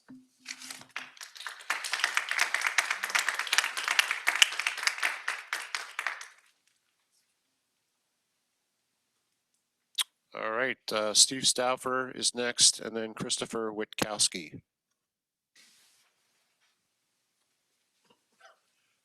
Good evening, school board. I want to personally congratulate Liza Bazarian Melody Yoder, and Danielle and Stephen Lindemuth. It's an honor for you to be elected to serve, and I know it takes a lot of work. All the board members on this stage, I want to recognize and congratulate you as well. You've won a couple years ago, and it does take a lot of work. As you know, however, this past election was very close. 48% of the 10,700 voters did not vote for you. In fact, with a voting base of 58% Republicans, the winning Republicans began with a remarkable head start, only to barely win. We clearly have a divided community that is deeply frustrated with this school board at many times. People are concerned and frustrated to our school district's financial solvency, the conditions of our schools, a desire to stop the stoking of cultural wars, and for the board to support the staff and the children. These are basic responsibilities you've been elected to do. To provide further insight, it would be wise for you not to blame the state, the feds, the Democrats, the administration, nor the kids for the problems our district now faces. If I can be of help to you, I am willing to at least consider offering some support. Just ask if you wish. I strongly encourage you to tap into further expertise, resources, and strength. The issues facing this school board are substantial.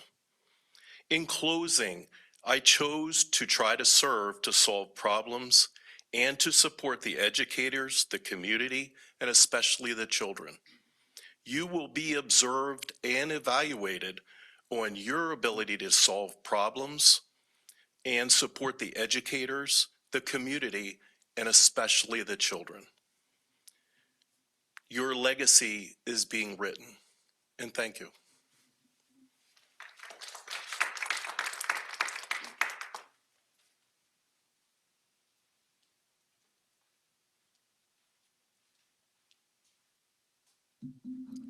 Good evening. First off, I do also want to apologize if I had an outburst earlier. As a man who has served this country, I have deep respect for authority and decorum, so I apologize. But that being said, I do feel a presence in this room, a presence which terrifies me. The seven-headed beast foretold of in Revelations has sensed weakness in this community and is descending upon us. The weak who fear critical thinking because it allows for children to grow up to have free will and decide to live a life far from the path which some parents have led them. The weak who blindly allow faith to guide their every thought for fear of reprisal from their own leaders.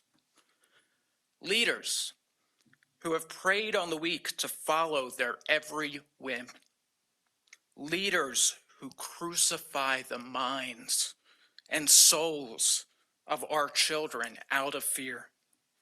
We will not allow the beast to take control. We are not lambs who follow blindly and meekly. We are but lions who stand with courage and strength to fight for the oppressed and the persecuted. We stand up for what is right for all of our children and our community as a whole. In closing, I do beg of you, please do the wrong thing and continue to dip into our savings fund. By doing so, you will allow a new Jewish Savior to rise up and come down from the Holy Land of Harrisburg to take control and finally dispel the beast and seize its power.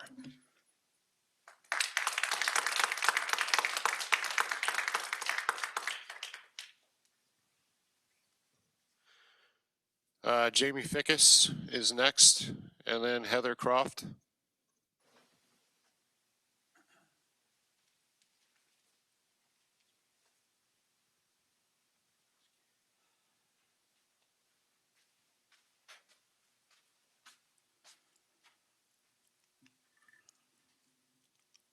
Good evening. I want to begin by recognizing the bright spots, our band director, boosters, parents, and staff who make the music program such a success. The nude field looks incredible, and I hope it marks the start of continued investment in our students. Now, with full control of the board for the next 2 years, the responsibility is entirely yours. The community is watching closely to see if we can manage both the budget and the trust you've been given.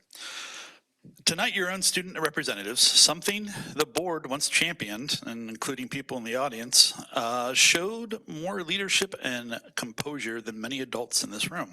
That includes from any side. They gathered feedback on the curriculum, materials removed, and shared thoughtful, compassionate perspectives from students and teachers. Some spoke about how certain books helped them process trauma and realize they weren't alone. That is what education is meant to do. Help young people understand themselves and the world around them. Instead of celebrating that courage, you chastised them, Mr. Lindemuth. These are minors, and we all want to talk about protecting minors, but it doesn't apply when you're actually directing and talking to them. You dismissed them. What they modeled was empathy, honesty, and civic engagement.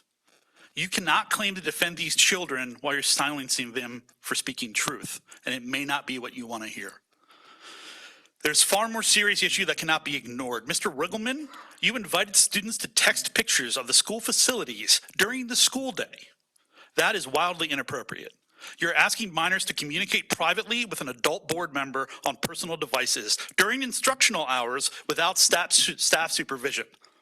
That crosses professional boundaries and expresses both you and those students to unnecessary risk. As someone who works with children who have been abused, I cannot overstate this. Public schools are often the first place where signs of abuse are recognized and reported. There are strict policies and mandatory training about adult-student communications for a reason. Those rules protect students, and they protect you. You need to take this seriously and correct it before it results in real harm. Public education is not perfect. It remains one of the strongest tools we have for protecting and empowering kids. You have a duty to strengthen it, not politicize it, silence it, or make it unsafe for students to speak. Please start by respecting students enough to hear their truths and by following the same professional standards expected of every educator in this district.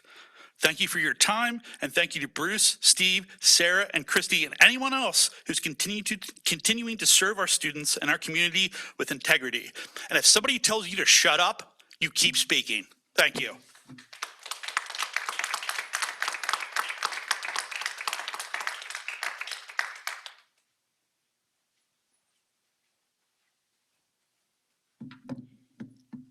Dear members of the board, congratulations on your election win. But let us remember, it was a very slim margin. Let us not forget that E-Town is for everyone. You can't hear me? All right, let me start over, sorry. Congratulations on your election win, but let us remember that it was a very slim margin. E-Town is for everyone. I believe the community is telling you to be more moderate in your policies. I believe a lot of people tonight are telling you to be more moderate in your policies. This community is very concerned that the state will come in and take receivership over our school. Based on the past few years of financial reports, our savings are being drained faster than any of us thought possible. You have some big decisions to make, and I want to remind everyone that whatever happens, it is 100% on you. It is 100% yours. This board owns whatever financial issues or tax increases come our way. Even if the state takes receivership, that will be completely the fault of this board. In my opinion, it's completely inappropriate to publicly attack the student representatives on this board. With that said, I echo everything that you, Maggie, and Annika have said. I found myself in books during high school. My children who graduated from E-Town found themselves in books in high school. They're still very avid readers. One is a writer as well. Books and literature are so important. You can choose a line here or a line there out of any book and call it inappropriate. It's whenever you look at the whole lesson that you get a picture of it.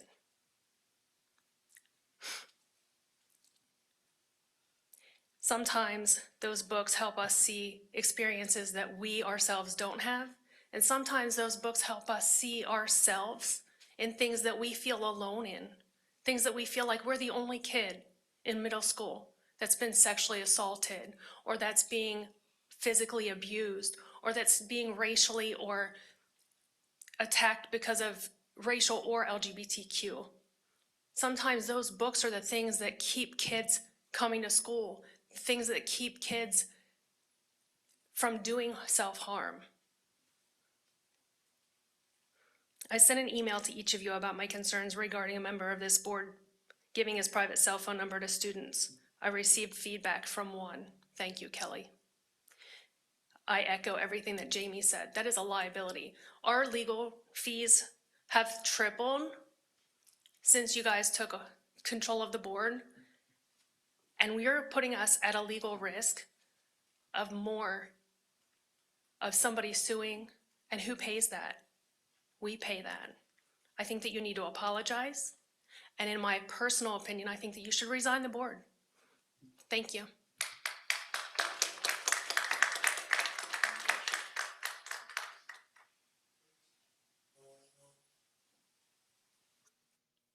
All right, Caitlin Fickus is next, and then Sarah Ziders.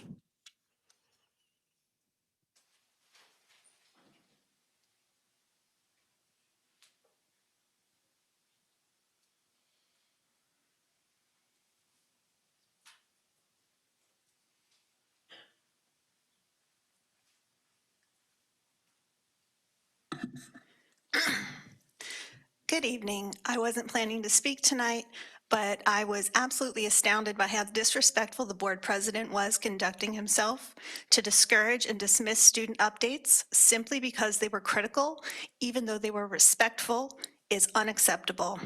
It's especially troubling that public comments are filled with disrespect towards students, unfounded accusations towards faculty, and violent biblical rhetoric, and those are permitted without interruption. But students are criticized for expressing thoughtful, respectful concerns. You removed curriculum as a board without open discussion, and now you're hearing the community's response.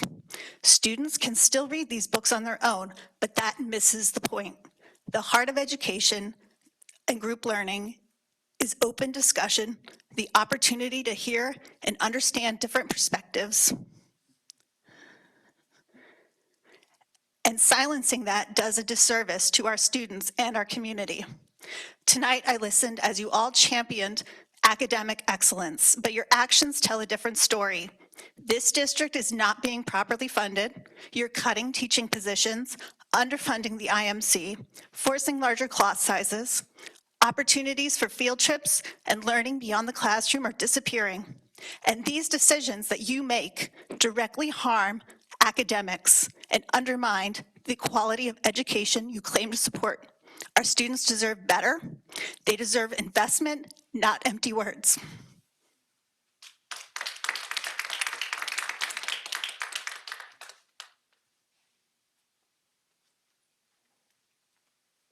Good evening. Congratulations on your win in the recent election. While the results weren't quite what I had hoped for, 48%, nearly half of this community, voted in favor of different voices and perspectives having a seat at the table to be part of the decision-making process. That illustrates that the voices who have seemingly been ignored and dismissed by this board are only getting stronger. I truly believe most of us want the same thing: strong schools, supported students, and a community that works together. My hope remains that we can start to see each other beyond party lines and find ways to rebuild connection and trust. The continued division among neighbors is not something we should ever celebrate. As this board moves forward, I can only hope you'll make space to listen to voices and perspectives that might differ from your own. Healthy disagreement isn't division, it's how we grow. Strong leaders are open to feedback, even when it challenges comfort. This is why I'm concerned about recent decisions to remove books from our curriculum, especially when parents already had the option to opt their children out. Your decision didn't give parents more choice. It took the choice away from families who trust our educators to handle sensitive topics with care and professionalism and to guide discussions in age-appropriate ways. And those conversations just don't take place in classrooms. Mrs. Carter, you yourself had shared that one of the books opened the door for important discussions in your own home. So it was especially confusing to me how moments later you voted to remove the very book you stated was so beneficial to your family. Why remove that important opportunity from other families? When discussing books available to students, I often wonder if the board does not recognize the difference between what is inappropriate versus something that is uncomfortable. Many of the stories being questioned explore issues like domestic violence, sexual assault, and other hard but very real parts of life for many people, including students in our community. These aren't political topics, they're human experiences. When we remove these stories, we remove opportunities for students to connect, build empathy, and feel seen. Having worked as a therapist for individuals who have been involved in the criminal justice system and correctional settings, I have seen firsthand how powerful it can be when someone feels heard, seen, and understood. This is a topic I could speak about endlessly, but it boils down to the concept that giving people the chance to explore difficult stories safely through reading, discussion, and guidance can actually change the path of a life. It can make a significant impact in regard to crime prevention, violence prevention, addiction prevention, and suicide prevention. I hope this board will genuinely reflect on that and the difference between protecting our kids and sheltering them from the kind of learning that helps them grow into compassionate and resilient adults. To the student reps, your voices are invaluable and should continue to be heard, not dismissed or undermined by the adults in the room. Keep showing up as you have been. Thank you.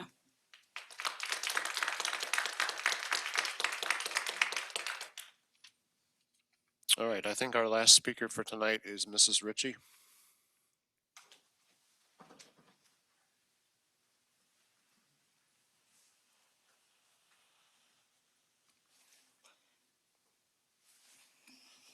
First and foremost, I would like to thank all of the vets in the room, because you know what? Without what you did, we can't sit here and throw words back and forth. And let me tell you something, for the children in the room, I hope that you're learning the difference between a truly respectful adult and a non-respectful adult, because my nerves are shot listening to some of these adults speak in this room as they talk about doing what is right for you, and yet here they are being utterly atrocious with their words. These books don't belong in this school, and I want to thank you all. I'm glad for the way the community spoke yet once again. I don't care how close it is. You know what? Last time it was 4,000, now it's 5,000. Next time it'll be 6,000 of us that'll come out and say, you know what? We still want you here. We still want you speaking for us, because I'm going to tell you right now, I'm sorry, young ladies, but you don't speak for my boys. You don't.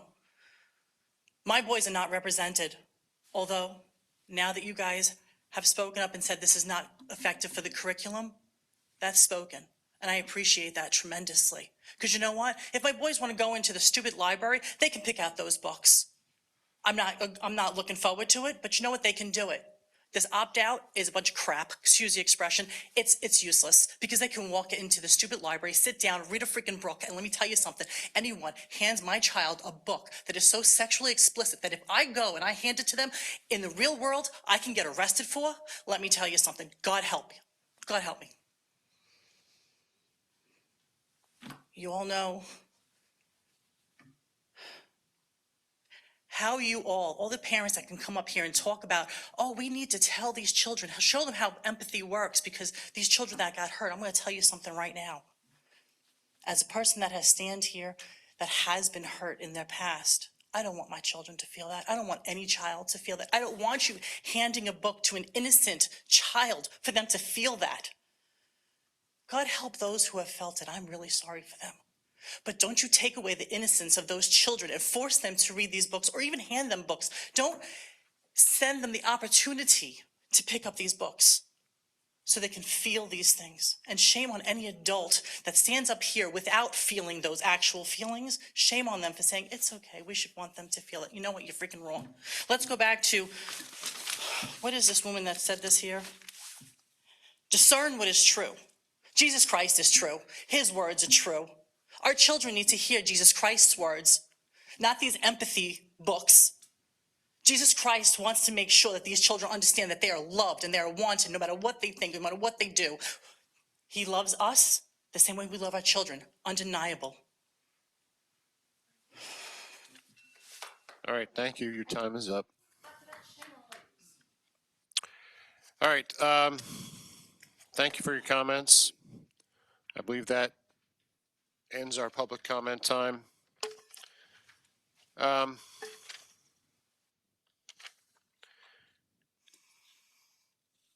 we have a few action items here tonight, I believe, just two. One is the debt service payment and the personnel report. So we need moving on here, we need a motion concerning the debt service payment.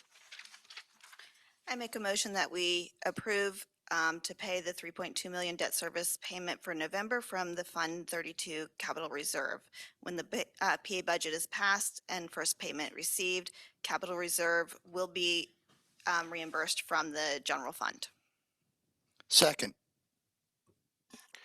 All right, we have a motion and a second to use the capital reserve funds to pay off the debt payment. Debt service, I'm sorry, 3.2 million. Any questions or comments? All right, hearing none, we'll take our roll call vote. Mrs. Maxwell? Mrs. Carter? Yes. Mr. Emery? Yes. Mr. Gillis? Yes.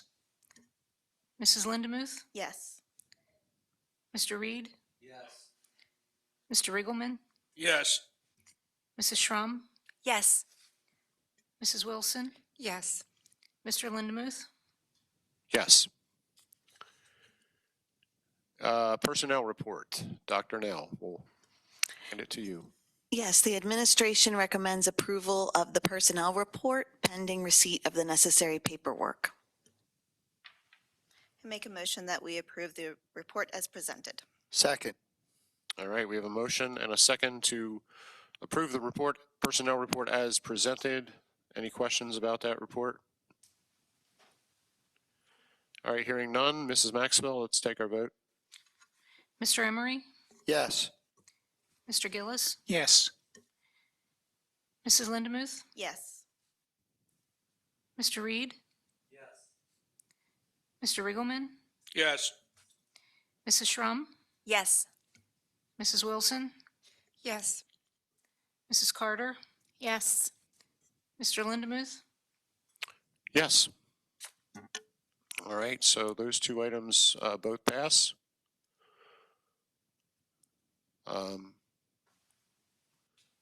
I will say that just in some of the comments tonight, I don't want to say anything real long here, but we do not have any of the phone numbers up on the website, the school website of the board members. We are taking steps to try to find some type of reporting system for school facility issues, bathroom issues and so forth, whether that be a QR code. We're still looking into that. So know that we are looking at other measures, perhaps more appropriate. So with that being said, I think we had no executive sessions since last time. So we just need a motion to adjourn. Motion to adjourn. Second. We have a motion and a second to adjourn. Are there anyone opposed to that? All in favor, say aye. Aye. All right, meeting is adjourned. Thank you.